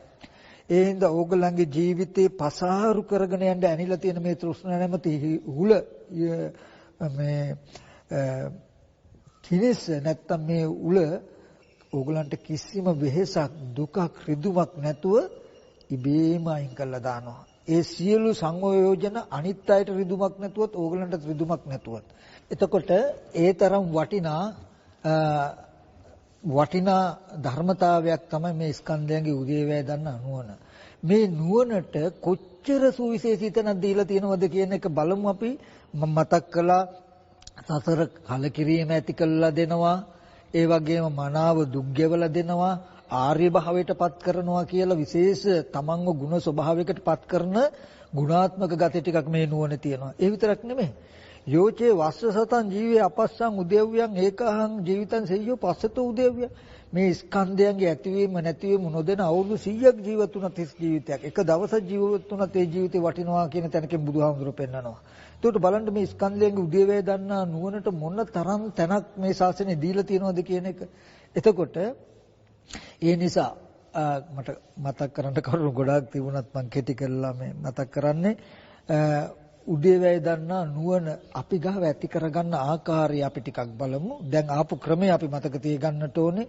දුක දැක්කා, දුක ඇති වෙච්ච හේතුව දැක්කා, ඒ හේතුව නැති කළා උපාදාන වශයෙන් නොගෙන හිටියොත් තමයි නිවන සාක්ෂාත් වෙන්නේ කිව්වහම මේ මාර්ගයේ තියෙන උපාදාන වශයෙන් නොගන්නාකම ඕගොල්ලෝ තුල ඇති කරන්නයි කියන එක මතක තියෙන්නට ඕනේ. ඒ දුක දැක්කේ, දුක ඇතිවීම දැක්කේ, දුක නැතිවීම දැක්කේ පටිච්චසමුපාදය හරහායි. පෙර අවිද්‍යා කර්මයට හටගත්තු විපාක ටිකට නිවිලා යනවා. අද තණ්හා උපාදාන වුණු භවයේ හැදිලා දුක එනවා කියලා දැක්කා. අද තණ්හා උපාදාන වශයෙන් නොගෙන මිදිලා හිටියොත් භවයේ නැතිලා දුක නැති වෙනවා කියලා දැක්කා. දුක ඇතිවීමත් පටිච්චසමුපාදයෙන් දැක්කා.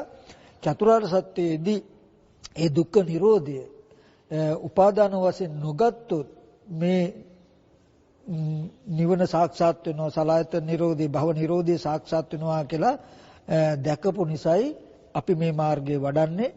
දැන් ස්කන්ධයන්ගේ උදේවැය බලන එක අපි පොඩ්ඩක් ඉගෙන ගමු. මෙන්න මේ ටික හරිම වටිනවා. මේ ටික කළොත් දුක පිරිසිඳ දකින්නවා කියලා එකට වෙනමම වෙහසක් චුට්ටක්වත් එපා.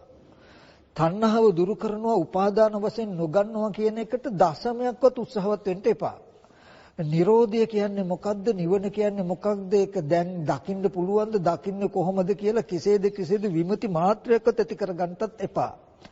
දුක පිරිසිඳ දැකලා සමුදය දුරු කළා, නිරෝධය සාක්ෂාත් කළා දෙනවා කියන එක මාර්ගයේ වැඩක්. මාර්ගය කියන්නේම කෘත්‍ය තුනක් කරන එක. දුක පිරිසිඳ දක්වනවා, සමුදය දුරු කරනවා, නිරෝධය සාක්ෂාත් කරවනවා කියන වැඩ ටික තමයි මාර්ගයෙන් කරන්නේ.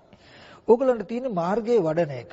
මේ ස්කන්ධයන්ගේ උදේවැය බලන නුවණ ඇති කරගන්න එක විතරයි තියෙන්නේ. මේක කරනකොට මේ ජීවිතයේදීම සියලු දුකේ නිවීම මිදීම හදාගන්න ඒකාන්තෙම පුළුවන්. හරියට දැනගන්න එක විතරයි අපිට අවශ්‍ය වෙන්නේ. හරි.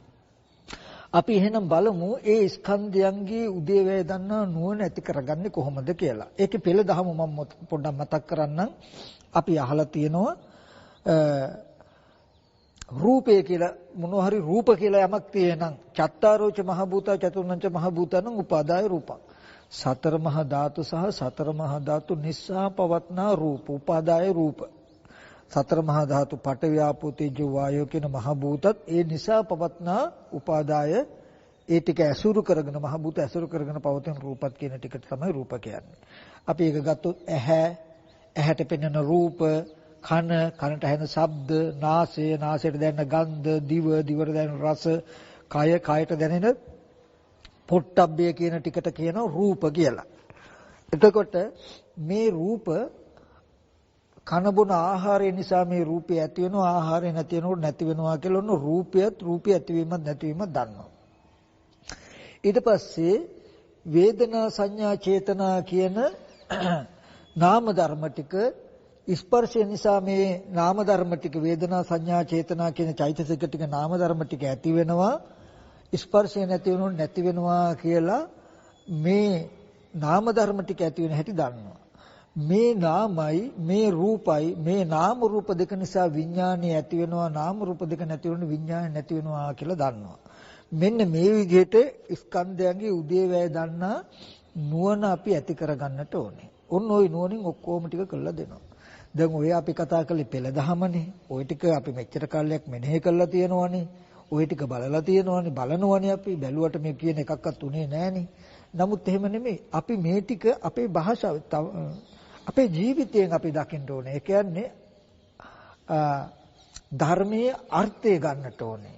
අර්ථය බලාගෙනයි ප්‍රතිපදාව තියෙන්නේ. ප්‍රතිපත්තිය තියෙන්නේ.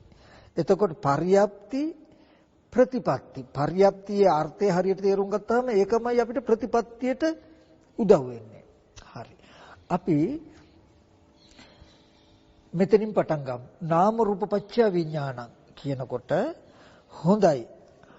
අපි කියමු විඥානය කියන එක ගන්න විඥානය කියන වචනය අපිට සිංහලෙන් ගත්තොත් දැනගන්නවා කියන එක දැනගන්නවා කියන එක. ඇස් ඉදිරිපිටට එන රූපයක් දැනගන්නවා. කන ඉදිරිපිටට එන ශබ්දයක් දැනගන්නවා. නාසය ඉදිරිපිටට එන ගන්ධයක් දැනගන්නවා. දිවට හමුවෙන රසයක් දැනගන්නවා. කායට ස්පර්ශ වෙන ස්පර්ශයක් දැනගන්නවා. සිතට සිහි වෙන ධර්මාරම්මණයක් දැනගන්නවා කියලා අපිට දැනගන්න පුළුවන් ක්ෂේත්‍රය 6 ආකාරකින් තියෙනවා. හරි. අපිට පුළුවන් දැනගන්න පුළුවන් දේවල් දැන් මගේ අතේ තියෙන මේක දිහා බැලුවහම වටාපත කියලා දැනගන්න පුළුවන්. ගහක් කියලා දැනගන්න පුළුවන්. දැන් ඉස්සරහා තියෙනවා බිත්තියක් කියලා දැනගන්න පුළුවන්.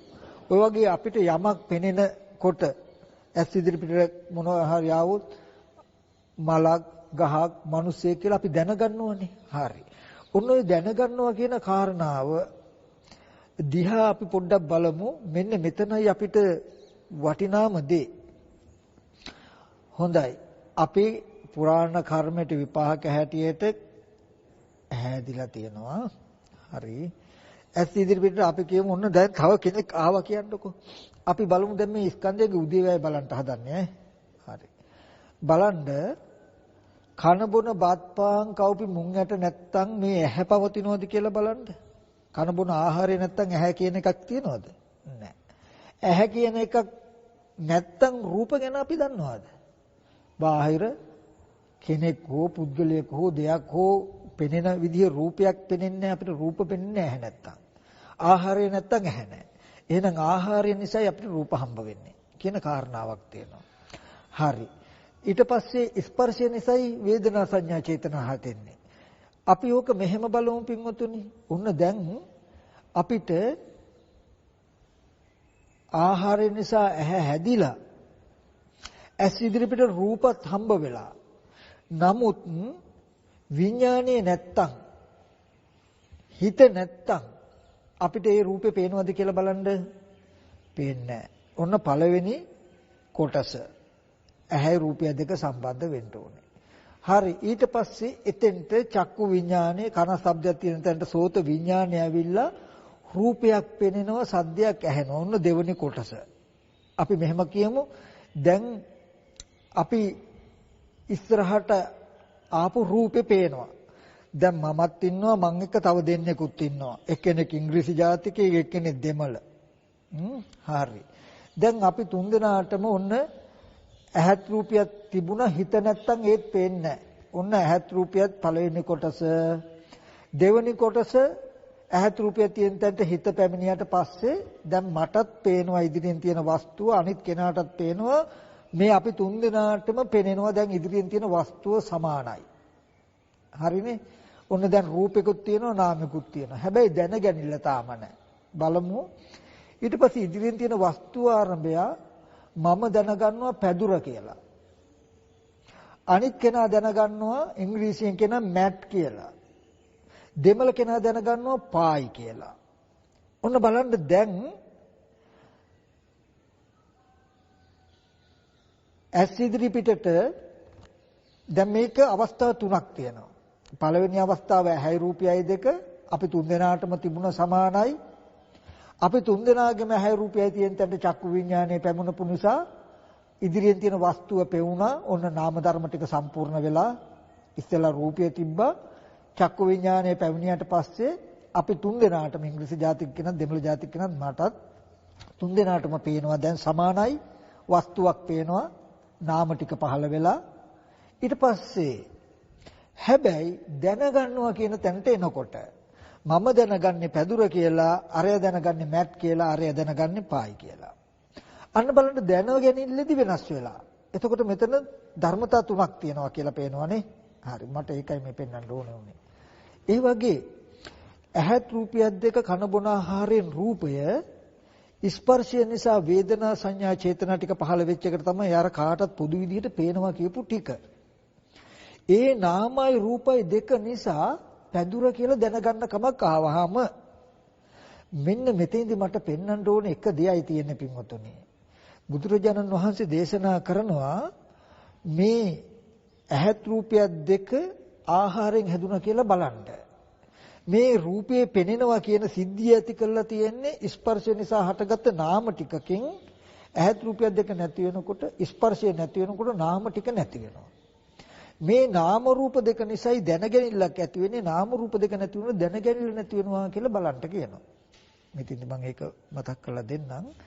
අපි කියමු මෙහෙම උච්චර අපි කතා කළාට උච්චර හිමින් වෙන්නයි ඉබේම වෙලා ඇහැට රූපේ පෙනෙනකොටම පැදුර කියලා දැනගෙන ඉවරයි. එතකොට මේ පැදුර කියලා දැනගන්න කමට නාම රූප පත්‍ය විඥාන නාම රූප කියලා ධර්මතා දෙකක් තියෙනවා. මේක වෙන් කරන්න පුළුවන් හින්දායි මම අර ඕගලන්ට අවස්ථා තුන පෙන්නුවේ. දෙමළ කෙනත් ඉංග්‍රීසි කෙනත් සිංහල කෙනත් තුන් දෙනාම පැදුර පායි මැට් කියලා දැනගත්තා. බලන්න තුන් ආකාරයට දැනගත්තේ. හැබැයි පෙනෙන තැනට එනකම්ම සමාන වෙලා. පෙනෙන තැනට එනකම්ම සමාන වෙලා. ඔන්න ඔය පෙනෙන තැනට එනකම්ම සමාන වෙච්ච ටිකට දකින්න නාම රූප කියලා. ඇහැ තියෙනවා නාම ධර්ම ටික තියෙනවා. නාම රූප පත්‍ය විඥානං කියන ටික දකින්ද පැදුර කියලා මැට් කියලා පායි කියලා කෙනා වෙනම තම තමන්ගේ භාෂාවෙන් දැනගත්ත කම. මෙන්න මේ නාම රූප කියන ටෙක තමයි පින්වතුනි පුරාණ කර්මයට හටගත් විපාක. නාම රූප පත්‍ය විඥානං කියලා කියන ටික මේ විඥානං කියන ටික එක මායාවක්. ඒක විඥානීය අත්දැකීමක්. ඒක ප්‍රඥාප්තියක්. ඒක නිරුක්තියක්. ඒක කර්ම මට්ටමේ සිතක්. ඒක දැනගැනීම මාත්‍රයක්. ඒක අර පෙර කර්මයට හටගත්තු විපාටිකෙන් මිදිලා තියෙන. ඒ නාම රූප දෙක නිසා හටගත් එකක්. මොකද්ද මේ පැදුර මැට් පායි කියලා දැනගන්නකම ලස්සන ළමයෙක් මිනිස්සේ ගහක් කියලා ඇහැට පෙනෙන දේවල් දැනගන්නකොට දැනගන්න උදව් වෙලා තියෙනවා ආහාරයෙන් හැදුණු රූපෙකුත් ස්පර්ශ ප්‍රත්‍යයෙන් හැදුණු නාමෙකුත්. මේ නාම රූප දෙක නිසා තමන් තුළ දැනගැනිල්ලක් ඇති වෙනවා. නාම රූප දෙක නැති වෙනකොට තමන් තුළ දැනගැනිල්ල නැති වෙනවා. බුදුරජාණන් වහන්සේ දේශනා කරනවා මෙන්න මේ ටික. මෙන්න මෙතන අවධානය යොමු කරන්නට මං කිව්වා යමක් දැනගන්නවා කියන එක ඇස් ඉදිරිපිට ආපු වස්තුව මං දැනගත්ත පැදුර කියලා. පැදුර කියලා දැනගන්නවා කියන එක ප්‍රඥප්තියක්, නිරුක්තියක්, මායාවක්, විඥානීය අත්දැකීමක් කියලා මම මතක් කළානේ. එතකොට ඇහැට පෙනුණු ඇහත් රූපයක් ඒ වස්තුව පෙනෙන කමත් කියන ටික නාම රූපයි කියලා කියපු ටික පුරාණ විපාකයෙන් හටගත්ත ටිකක්. ඒ නිසා Tamanට පැදුර කියලා දැනගැනිල්ලක් ඇති වුණා. ඇහත් රූපයක් දෙක නැති වෙනකොට මේ නාම රූප දෙක නිරුද්ධ වෙනකොට පැදුරකින් දැනගැනිල්ල නැති වෙනවා කියලා. Taman ගාව යම්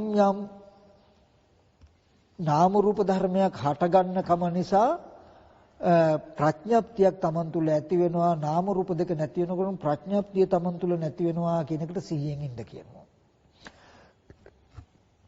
ඇයි මෙහෙම කියන්නේ? බුදුරජාණන් වහන්සේ දේශනා කරන මෙන්න මෙහෙම සිද්ධියක්. දැන් මෙතන තියෙන කනබොන ආහාරයෙන් හැදුණු ඇහැක් රූපයක් තියෙනවා නම් මේක බොරුවක් නෙමෙයි ඇත්තක්. ඇත්තක් කියන එකෙන් කිව්වේ නැති වෙන්නේ නැහැ විනාශ වෙන්නේ නැහැ කියන එක නෙමෙයි. එහෙම එකක් තියෙනවා.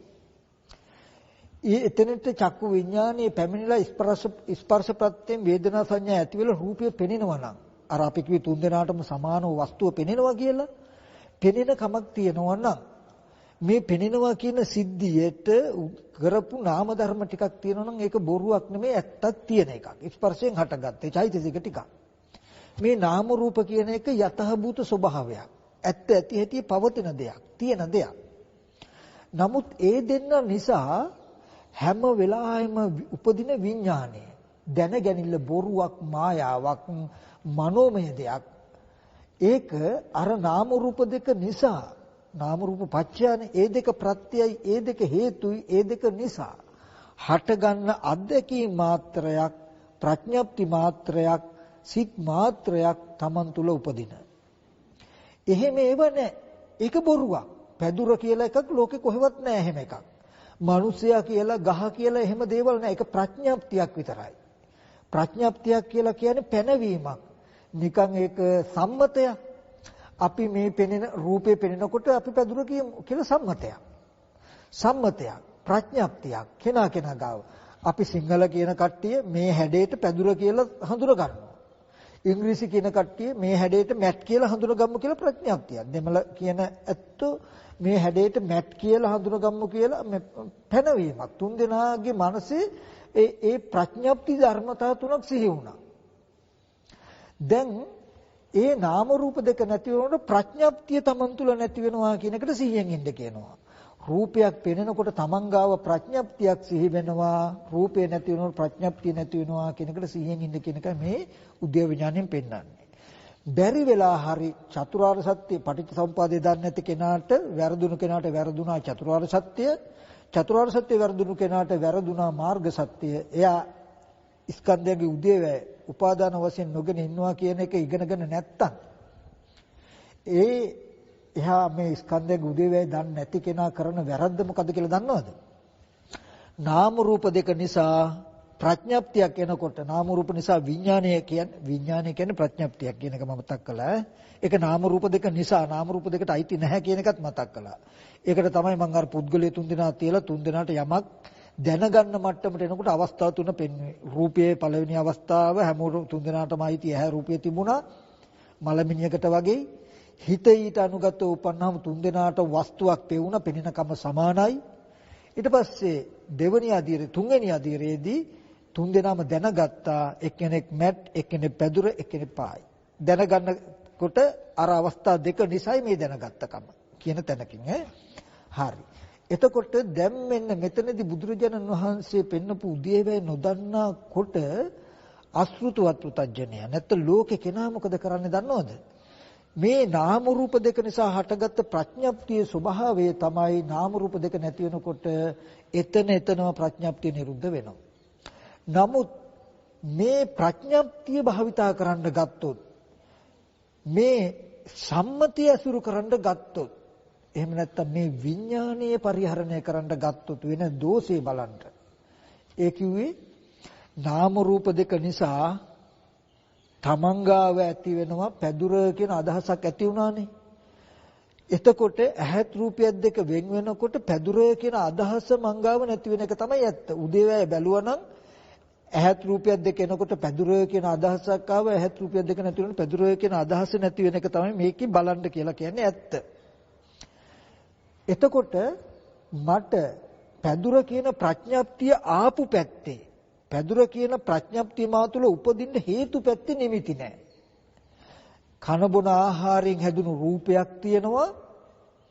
ස්පර්ශයෙන් හැදුණු වේදනා සංඥා චේතනා කියන ටිකකින් දා වස්තුව පෙනෙනවා.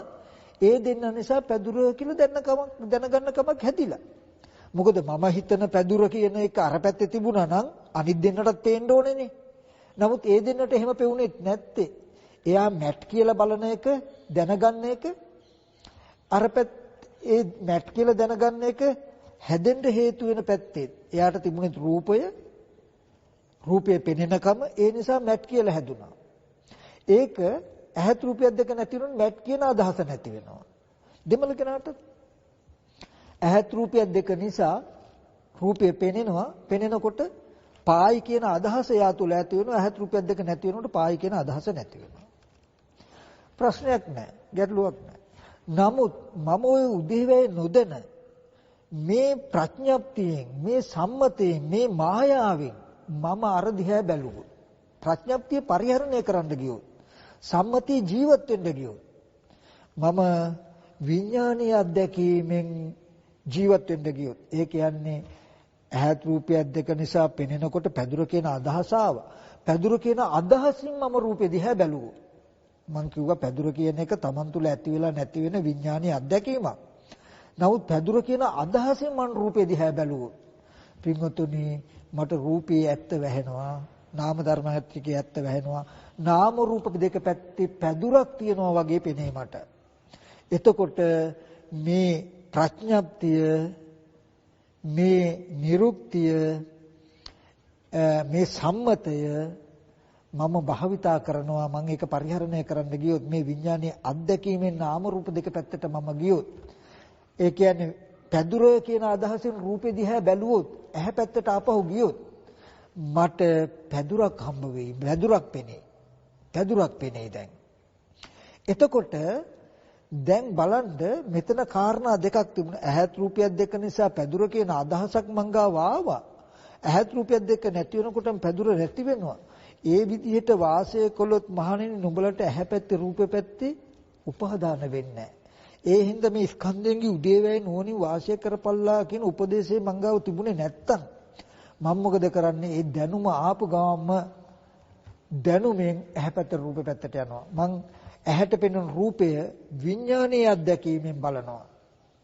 නාම රූප දෙක නිසා මංගාව තියෙන විඥානය තමයි පැදුර කියන දැනගැනිල්ල අර කෙනා මැට් කියලා දැනගන්නකම අරය පායි කියලා දැනගන්නකම ඊට පස්සේ විඥාණයෙන් ඒ දිහා බලන්න ගියොත් විඥාණයෙන් නාම රූප දෙක පැත්තට ගියොත් නාම රූප දෙක නිසා හටගත්ත විඥාණය ආපහු නාම රූප දෙකට ප්‍රත්‍ය වුණා ඒ කියන්නේ පැදුර කියන දැනගෙන läති වුණාම මම ආපහු පැදුර කියලා බැලුවොත් අර රූපේ පැදුර වෙයි ඇහැ පැදුර දකින්න ඇහැ වෙයි වේදනාව පැදුර දකිනකොට එන වේදනාව වෙයි හැඩේ පැදුරේ හැඩේ වෙයි පැදුර ගැන හිතනකම වෙයි මෙතන තියෙන දේ තමයි ඇත්තටම පවතින නාම රූප දෙකේ ඇත්ත වැහෙනවා ප්‍රඥප්තිය කියන එක ඇත්ත වෙනවා දැන් මට මේක ප්‍රඥප්තියක් නෙමෙයි සම්මතයක් නෙමෙයි තියෙන එකක් වෙනවා ඇයි කන බොන ආහාරයෙන් හැදුණු ඇත්තටම රූපේ නිසා හටගත්ත සිතුවිල්ලක් තමයි ප්‍රඥප්තිය කියන එක ප්‍රඥප්තියේ අනිත්‍ය බලා ගන්නට හටගත්ත දේ නැති වෙනවා කියන බලා ගන්නට උදේවැය බලා ගන්නට දක්ෂ නැහැ ඉගෙන ගත්තේ නැති හින්දා විඥානීය අත්දැකීම දැනගත්ත දේන් රූපේ දිහා බලනකොට රූපේ මට පේන්නේ පැදුර වගේ එතකොට මට ඒක බොරුවක් වෙන්නේ ඇයි බොරු කියන්නේ මේ බලන්න මේ අල්ලන්න පුළුවන් කියලා අල්ලලත් පෙන්වන්න පුළුවන් මට ඔක මං කෙටියෙන් මතක් කළොත් වෙලාව බොහෝම ටිකයි තියෙන්නේ එහෙනම් මම කෙටියෙන් මතක් කළොත් දුරකථනයක් ගත්තාම දුරකථනයක ඉන්කමින් සහ අවුට්ගෝයින් කියලා දෙකක් තියෙනවා. පිටතේ ඉඳන් පණිවිඩ ඇතුළට එන එකට කියනවා ඉන්කමින්. අපි පිට කාට හරි ඇමුතුම් ගන්නවා අවුට්ගෝයින්. එතකොට ඒ වගේ මෙතෙන්දි කියන්නේ බුදුරජාණන් වහන්සේ ඇහත් රූපයක් දෙක නිසා නාම ධර්ම ඒ කියන්නේ රූපයක් පෙනෙනවා සද්දයක් ඇහෙනවා. අර අපි තුන්දෙනාටම පෙනෙන වස්තුව පොදුයි වගේ. ඊට පස්සේ නාම රූප පත්‍ය විඥානං මම පැදුර කියලා අනිත් කෙනා පායි කියලා අනිත් කෙනා මැට් කියලා දැනගත්තා වගේ නාම රූප දෙක නිසා විඥානය ඇති වෙනවා කියලා බාහිර රූපයක් හෝ ශබ්දයක් හෝ ඇස් ඉදිරි පිටට ආවහම ඒ නිසා තමන් තුල ප්‍රඥප්තියක් උපදින එක සම්මතයක් සිහි කරගන්න එක විඥානීය අත්දැකීමක් ඇති වෙන එක නිරුක්තියක් හටගන්න එක අදිවචන සම්පස්සයක් හටගන්න එක ධර්මතාවයක්. ඔන්න ඉන්කමින් වගේ බාහිර ඇහත් රූපයක් දෙක නිසා තමන් තුල දැනුමක් ආවා. කනට ශබ්දයක් ගැටෙනකොටම බල්ලෙක් බුරනවා කපුටෙක් කෑ ගහනවා වාහන සද්දයක් කියලා තමන් තුල සද්දයක් ඇති වුණා කනත් ශබ්දයක් නැති වුණා ශබ්දේ නැති වෙනවා. ඔන්න ඔය විදිහට තමන් තුල දකින අහන දේවල් ආරම්භය දැනගැනිලි ඇති වෙනවා දකින අහන දේ නැති වෙනකොට ඒ දැනගැනිලි නැති වෙනවා කියන එකට හොඳ සිහියක් හුරු පුරුදු කරන්න කියලා පෙන්නන ඔච්චරමයි කරන්න ඕනේ. දුක පිරිසෙන් දැකලා සමුදය දුරු කළා නිරෝධය සාක්ෂාත් කළා ඔක්කොම ටික කළා දෙනවා. මේ තණ්හා උපාදාන කියලා තණ්හා තෘෂ්ණා නැමැති හුලක් තියෙනවනම් මොන විදිහටවත් ගලවන්න බැරි ඔක්කොම ගැලවිලා යනවා. ඉන්කමින් එක විතරයි. අවුට් ගෝයින් වහලා. මම ඒක මතක් කරන්න. ඒ කියන්නේ පෙනෙන රූපයේ ඇහෙන ශබ්දය නිසා Taman තුල ලස්සන මලක්, රෝස මලක්, පිච්ච මලක්, ගෑනු ළමෙක්, පිරිමි ළමෙක්, වයසක කෙනෙක්, බිත්තියක්, ගහක්, කුලක් කියලා Taman ගාව දැනගැනිලි ඇති වෙනවා. ඇති වෙන දැනගැනිල්ල ඇහත් රූපයක් දෙක නැති වෙනකොට, නාම රූප දෙක නැති වෙනකොට Taman තුලම නැති වෙලා යනවා කියන එකට 100න් ඉන්න කියන එක තමයි මේ උද්‍යව ඥානයේ අර්ථය. ඊගාවට ඕක දන්නේ නැති පෘථග්ජනයා මොකද කරන්නේ? අවුට් ගෝයින් වගේ තමයි ඒ දැනගැනිල්ල භාවිතා කරලා එළියට යනවා. අපි Tamanට ආපු අත්දැකීමෙන් ඇහත් රූපයක් දෙක නිසා පැදුර කියන දැනගැනිල්ලක් ඇති වෙනවා. ඇහැ රූපේ නැති වුණාට පැදුර කියලා දැනගැනිල්ල නැති වෙනවා කියන තැනට 100න් ඉන්නේ. ඒක 100න් නොසිටියොත් වෙන හානිය ආදීනව මහා මෙරක් තරම් කියලා දන්නේ. එයා මොකද කරන්නේ? පැදුර කියන අත්දැකීමෙන් අර රූපේ දිහා බලනවා. ආපහු යනවා පැදුර පැත්තට. මේ රූපේ පැත්තට. මිනිසයා කියන දැනගත්තාම මිනිසයා කියන අත්දැකීමෙන් රූපේ දිහා බලනවා. ළමයා කියන අත්දැකීමෙන්, ගහකොළ කියන අත්දැකීමෙන් රූපේ දිහා බලනවා. එතකොට ඇහත් රූපයක් දෙක නිසා යම් ආකාරයේ දැනගැනිල්ලක් Taman ගාව ඇති වුණොත් අන්තිමට අපි නතර වෙලා ඇති මම දැනගන්න හැම දෙයක්ම තියෙන දේවල් වෙලා ඇති අපිට. තියෙන දේවලුයි දැනගත්තේ කියන තැනකටයි අන්තිමට අපිපත් වෙලා තියෙන්නේ. නමුත් නාම රූප නිසා විඥානය ඇති වෙලා දැනගැනිලි ඇති වෙන නාම රූප දෙක නැති වෙනකොට දැනගැනිලි නැති වෙනවා කියන තැනක 100න් හිටියොත් බාහිර රූප ශබ්ද කියන පැත්තේ එකම නිමිත්තක්වත් හිටියද කියලා බලන්න. අනිමිත්ත බව, ශුන්්‍යත බව, අපනහිත බව තේරෙයි. මම කතා කරන ටික හරීම වටිනවා වගේ පොඩ්ඩක් ගැඹුරුයි. පොඩ්ඩක් මට මේ අවස්ථාවේදී මේ ඔක්කොම එකවර කියලා දෙන්න වෙලාවක් නැති. නමුත් නොතේරුණත් අර ස්වාමීන් වහන්සේ මරණයෙන් පස්සේ නෙමෙයි මේ දැන් මේ ජීවිතේම සියලු දුකේ නිර්වශේෂ නිරෝධයෙන් නිවිල සැනසීලා ඉන්න පුළුවන් දර්ශනයක් තියෙනවා කියන තැනකින් ධර්මදේශනාවක් කළා. ස්කන්ධයන්ගේ උදේ බලන එක විතරක් කරන්ට දුක පිළිසෙන් දැකලා සමුදය දුරු කළ නිරෝධය සාක්ෂාත් කරලා දෙනවා කියන ඔක්කොම තේකෙන් කරනවා කියලා කිව්වා. ඒක අපිට තේරෙන්නේ මොකද්ද ඒක කියලා තව ටිකක් හොයන්න ඕනේ කියලා පොඩ්ඩක් විමසන්න. විමසලා හොයන්න කියන කාරණාව මතක් කරනවා. මේකේ තව මට පෙන්වලා දෙන්න තියෙන උපමා උපමී එක පැතිකඩවල් ගොඩක් තිබුණත් මට කියන්න කාරණා මදි. කෙටියෙන් ගත්තාම ඉන්කමින් වගේ තමයි ඇහත් රූපයක් කන ශබ්දයක් නිසා Taman තුල ප්‍රඥාප්ති වශයෙන් දැනගැනිලි උපදිනවා. නාම රූපච්ඡ විඥානං. නාම රූප නිරෝධෝ විඥාන නිරෝධා. ඒ ඇහත් රූපයක් දෙක කන ශබ්දයක් දෙක නැති වෙනකොට Taman ගාව දැනගන්න කම නැති වෙනවා කියලා බලන්න. එතකොට විඥානයේ අධ්‍යක්ීම බාහිරෙන් හම්බ වෙන්නේ. බාහිර වස්තු නිසා Taman තුල විඥානයේ දැනගැනිලි ඇති වෙලා දැනගැනිලි නිරුද්ධ වුණා කියන තැනකින් පෙනෙයි. පරමාර්ථය වෙනම පෙනෙයි, ප්‍රඥප්තිය වෙනම පෙනෙයි. විඥානේ යතහ භූත වශයෙන් පරමාර්ථ වශයෙන් තියෙන නාම රූප දෙක නිසා ප්‍රඥප්ති වශයෙන් පැදුර කියන අදහසක් සිහි වුණා. ඒ පරමාර්ථ වශයෙන් පවතින නාම රූප දෙක නැති වෙනකොටම ඒ පැදුර කියලා සිහි වෙච්ච ප්‍රඥප්තිය නිරුද්ධ වුණා කියලා පෙනෙයි. බැරි වෙලා හරි ප්‍රඥප්තියෙන් නාම රූප දෙක දිහා බැලුවොත් අයිසිං එකක් කේක් එකක් අයිසිං කෙරුවා වගේ පරමාර්ථ වශයෙන් තියෙන නාම රූප දෙකට ප්‍රඥප්තියෙන් බැලුවාම ප්‍රඥප්තියෙන් වැහෙනවා යථාර්ථය. එතකොට ප්‍රඥප්තිය ඇත්ත වෙනවා විඥානීය අත්දැකීම. අපි දැනගත්ත දේවල් ස්පර්ශ ආයතන හයේ තිබුණු දේවල් තියෙන දේවල් වෙලා මුළු ලෝකයක්ම වෙයි. උපාදාන වෙයි. අවසාන වශයෙන් මම මෙන්න මේ උපමාව මතක් කරන්න. අපි කියමු දැන් මම පැදුර කියලා කතා කළා. පෘථජන කෙනෙක් ඉන්නකොට එයාටත් ඇහැට රූප ගැටිලා හිත ඊට අනුගතව ඉපදිලා වස්තුව පෙනේ. පේනකොට පැදුර කියන අදහස එනවා. එයා උද්‍යව විඥානයේ නැහැ. නාම රූප නිසා මේ වගේ දැනුමක් ඇති වෙලා නාම රූප නැති වෙනවා කියන එකට 100න් ඉන්න ඕනේ කියලා දන්නේ නැහැ. ඒ හින්දා පැදුර කියන ප්‍රඥප්තිය අසුරු කරනවා. පැදුර කියන ප්‍රඥප්තියෙන් ජීවත් වෙනවා.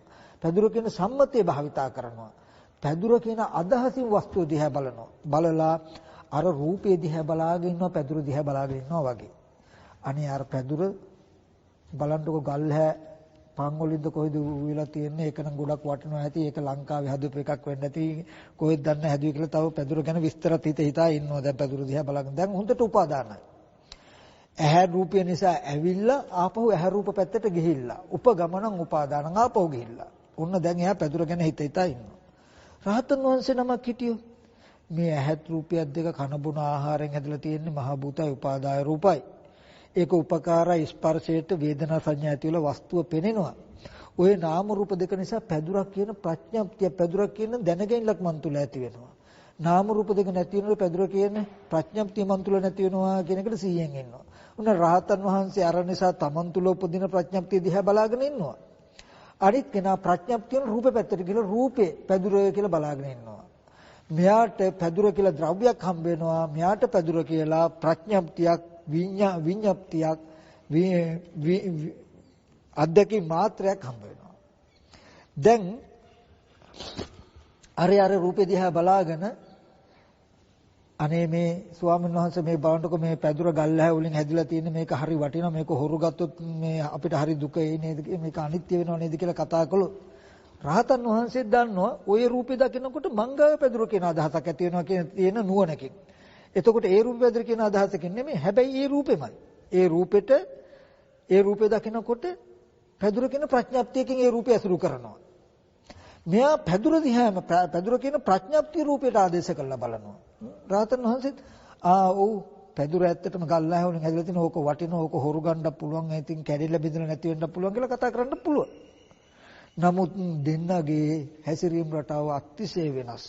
මම කියනවනේ මේ කාරණාව තේරුම් ගන්න මෙන්න මේ ටික තමයි මට මතක් කරන්න ඕනේ මෙන්න මේ වගේ ස්කන්ධයන්ගේ උදේවැය දන්නා නුවණින් යුක්ත වෙන්න කියලා කියන්නේ සම්මත පරමාර්ථ කියන යථාභූත ස්වභාවය සහ ප්‍රඥප්තිය වෙන් කළා දෙනවා. අපි ආයතන 6 නිසා දකින අහන දේවල් උදව් කරගෙන ආපහු ආයතන 6ට උපාදාන වශයෙන් යන එක වළක්වනවා. අපි දැක්කනේ ඇහැ උපාදාන කරන්න එපා රූපේ උපාදාන කරන්න එපා කියන එකනේ මේකෙන් අපිට උත්තරය ආවේ උපාදාන වශයෙන් නොගෙන හිටියොත් භව නිරෝධ වෙලා දුක නිරුද්ධ වෙනවා කියලානේ. ඒ හින්දා මේ උද්‍යප ඥාණයෙන් පෙන්වන්නේ ඇහැ පැත්තට රූප පැත්තට යන්න බැරි වෙන්න. බලන්න අරකෙන නාම රූප දෙක නිසා පැදුර කියන අදහස ආවහම පැදුර කියන අදහසෙන් රූප පැත්තට ගියාම ආපහු ඇහැ පැත්තට රූප පැත්තට ගිහිල්ලා උපාදාන වෙලා. එයා මොකද උද්‍යප ඥාණයෙන් නතර වෙන්න දන්නේ. අනිත් කෙනා ඇහත් රූපය දෙක නිසා පැදුර කියන අදහස ඇති වුණා ඇහත් රූපය නැති වෙන පැදුර කියන අදහස නැති වෙනවා කියන තැනින් නතර වුණේ ඇයි? එතකොට ඇහැ පැත්තට මට යන්න බෑ රූපේ පැත්තට යන්නේ නැහැ. එතකොට ඇහැ උපාදාන වෙන්නේ නැහැ රූපේ උපාදාන වෙන්නේ නැහැ. එහෙමට යමක් අහුවෙන්නේ නැහැ කියලා දන්නවා. එහෙම හිටියොත් නිරෝධය සාක්ෂාත් වෙනවනේ කියලා දන්න නිසා. ඉතින් මෙන්න මේ වගේ කරුණු ටිකක් මම මතක් කළා. මෙතන තව විමසිය යුතු දැනගත යුතු කරුණු බොහෝ තියෙනවා හැමදිනාටම මතක් කරනවා. ඒ ටිකත් නුවණින් විමසලා මේ දුර්ලභ බුද්ධෝත්පාද කාලයේ මනුස්ස ජීවිතයේ සද්ධර්ම ශ්‍රවණේ සද්ධර්මයේ තියෙන වටපිටාවක් ලැබුණු මොහොතේදී ඒ බව අතහැර ගන්න එපා ඒක හිස් කර ගන්න එපා මේ දුක්සහගත සසරට වැටුණු දවසට ඔබව බේර ගන්න අපිව බේර ගන්න වෙන කෙනෙක් ඉන්නේ නැහැ කියන කාරණාව මතක් කළා තමන්ගේ ජීවිතයට පිහිටක් පිළිසරණ කරගන්න කියන කාරණාව සත්පුරුෂ භාවයෙන් අද දවසේ මතක් කරනවා මේ සද්ධර්මයේ වටපිටාව ලැබුණු මොහොත අත්හැර ගන්න එපා කියන කාරණාවත් මතක් කරනවා. ඉතින් අද මේ දේශනාව මේ පින්වත් සීලූම දෙනාට මේ ජීවිතයේදීම උතුම් නිර්වාණ සම්පත්තිය සාක්ෂාත් කරගන්නට පහනක් නිවිලා යනවා වගේ නිවෙන්නට හේතු උපනිශ්‍රියම වේවා කියලා මේ දේශනාව මම අවසන් කරනවා. හොඳයි. කල්පනා කරගන්න මේ දේශනාව තුළින් ජනිත වෙච්ච මේ සීලූම කුසලයන් ලෝකයේ සම්බුද්ධ ශාසනයත් මේ පින්වතුන්වත් ඒ වගේම ඇමරිකාවේ තියෙන විහාරස්ථාන සේනාසනවල අධිග්‍රහිතූත් මේ ලංකාවේ අරණ්‍ය සේනාසන විහාරස්ථානට අධිග්‍රහිතූත් ශාසන මාම ක්‍රිෂ්ඨකාරක සියලුම දෙවියන් මේ පින් අනුමෝදන් වෙත්වා දිව්‍යංග දිවසුර වඩා වර්ධනය කරගෙන දිව්‍යත් පතන බෝධිකින් උතුම් නිවන සැනසෙත්වා කියන අදහසින් අපි දිව්‍යන්ට පින් අනුමෝදන් කරමු. ආකාසට්ටා චුම්මට්ටා දේවා නාග මහිත්‍තිකා පුඤ්ඤන්තං අනුමෝදිත්වා චිරන් රැක්කන්තු බුද්ධ ශාසනං. ආකාසට්ටා චුම්මට්ටා දේවා නාග මහිත්‍තිකා පුඤ්ඤන්තං අනුමෝදිත්වා චිරන් රැක්කන්තු බුද්ධ ශාවකං. ආකාසට්ටා චුම්මට්ටා දේවා නාග මහිත්‍තිකා පුඤ්ඤන්තං අනුමෝදිත්වා චිරන් රැක්කන්තු දම්පරං. අපි ඥාතින්ට පින් අනුමෝදන් කරමු. ඉදම්මේ ඥාතිනං හෝතු ගාතාව කියලා. ඉදම්මේ ඥාතිනං හෝතු සුඛිතා හොන්තු ඥාතයෝ. ඉදම්මේ ඥාතිනං හෝතු සුඛිතා හොන්තු ඥාතයෝ. ඉදම්මේ ඥාතිනං හෝතු සුඛිතා හොන්තු ඥාතයෝ. ඒ වගේම මේ දේශනාව සිද්ධ කරන්ට අපේ ඒ තාරක මහත්මයාට නොඑක ආකාරයෙන් උපදෙස් දෙමින් අනුශාසනා කරමින් ඒ කටයුතු කරන කැලිෆෝනියා ප්‍රාන්තයේ ඉන්න අපේ පින්වත් ස්වාමීන් වහන්සේලාත් ඒ වගේම ලංකාවේ ඉන්න අපේ පින්වත් ස්වාමීන් වහන්සේලාත් බොහෝම මෙත් සිතින් මේ මොහොතේදී මතක් කරනවා. මේ සියලුම කුසල් අපේ පින්වත් ස්වාමීන් වහන්සේලාට අපි අනුමෝදන් කරන පින්වත් ස්වාමීන් වහන්සේලාට නිදුක් නිරෝගී සුවපත් භාවයේ දිගාසිරි සම්පත්තිය ලැබිලා තව දුරටත් කරන්න කියන ශාසන මාමක කටයුතු දියුණු තියුණු කරගන්න ශක්තිය ධෛර්යය ලැබේවා. ඒ වගේම පින්වත් ස්වාමීන් වහන්සේලාත් ප්‍රාර්ථනීය බෝධිකින් උතුම් නිවනින් සැනසෙන්න මේ පින් අපේ පින්වත් ස්වාමීන් වහන්සේලාට හේතු උපනිශ්‍රේම වේවා කියලා මහා සංඝරත්නයට පින් අනුමෝදන් කරනවා. සංවිධාන කටයුතු දායකත්වයේ සැපුවේ සීල දිනාටත් මේ ධර්ම ශ්‍රවණය සිදු කළා මේ ශ්‍රවණය කළා වූ පින්වත් සීලූම දිනාටත් මේ කුසල ධර්මයන්ගේ බලයෙන් මේ ජීවිතවලට ඇතිවන්නා වූ ලෙඩ දුක් කරදර බාධක අපලෝපද්‍ර දුරු වේවා කරන කියන යහපත් අදහස් සියල්ල සාර්ථක වේවා සමෘද්ධ වේවා. ඒ වගේම මේ සෑම දිනකටත් උතුම් වූ අජරාමර නිර්වාණ සම්පත්තිය මේ ජීවිතයේදීම සාක්ෂාත් කර ගැනීම සඳහා මෙම සීල කුසල් උතුම් නිවන් පිණිස සෑම දිනකටම පාරමිතාවක් වෙත්වා කියලා ආශිර්වාද කරනවා. හැම දිනාටම තෙරුවන් සරණයි.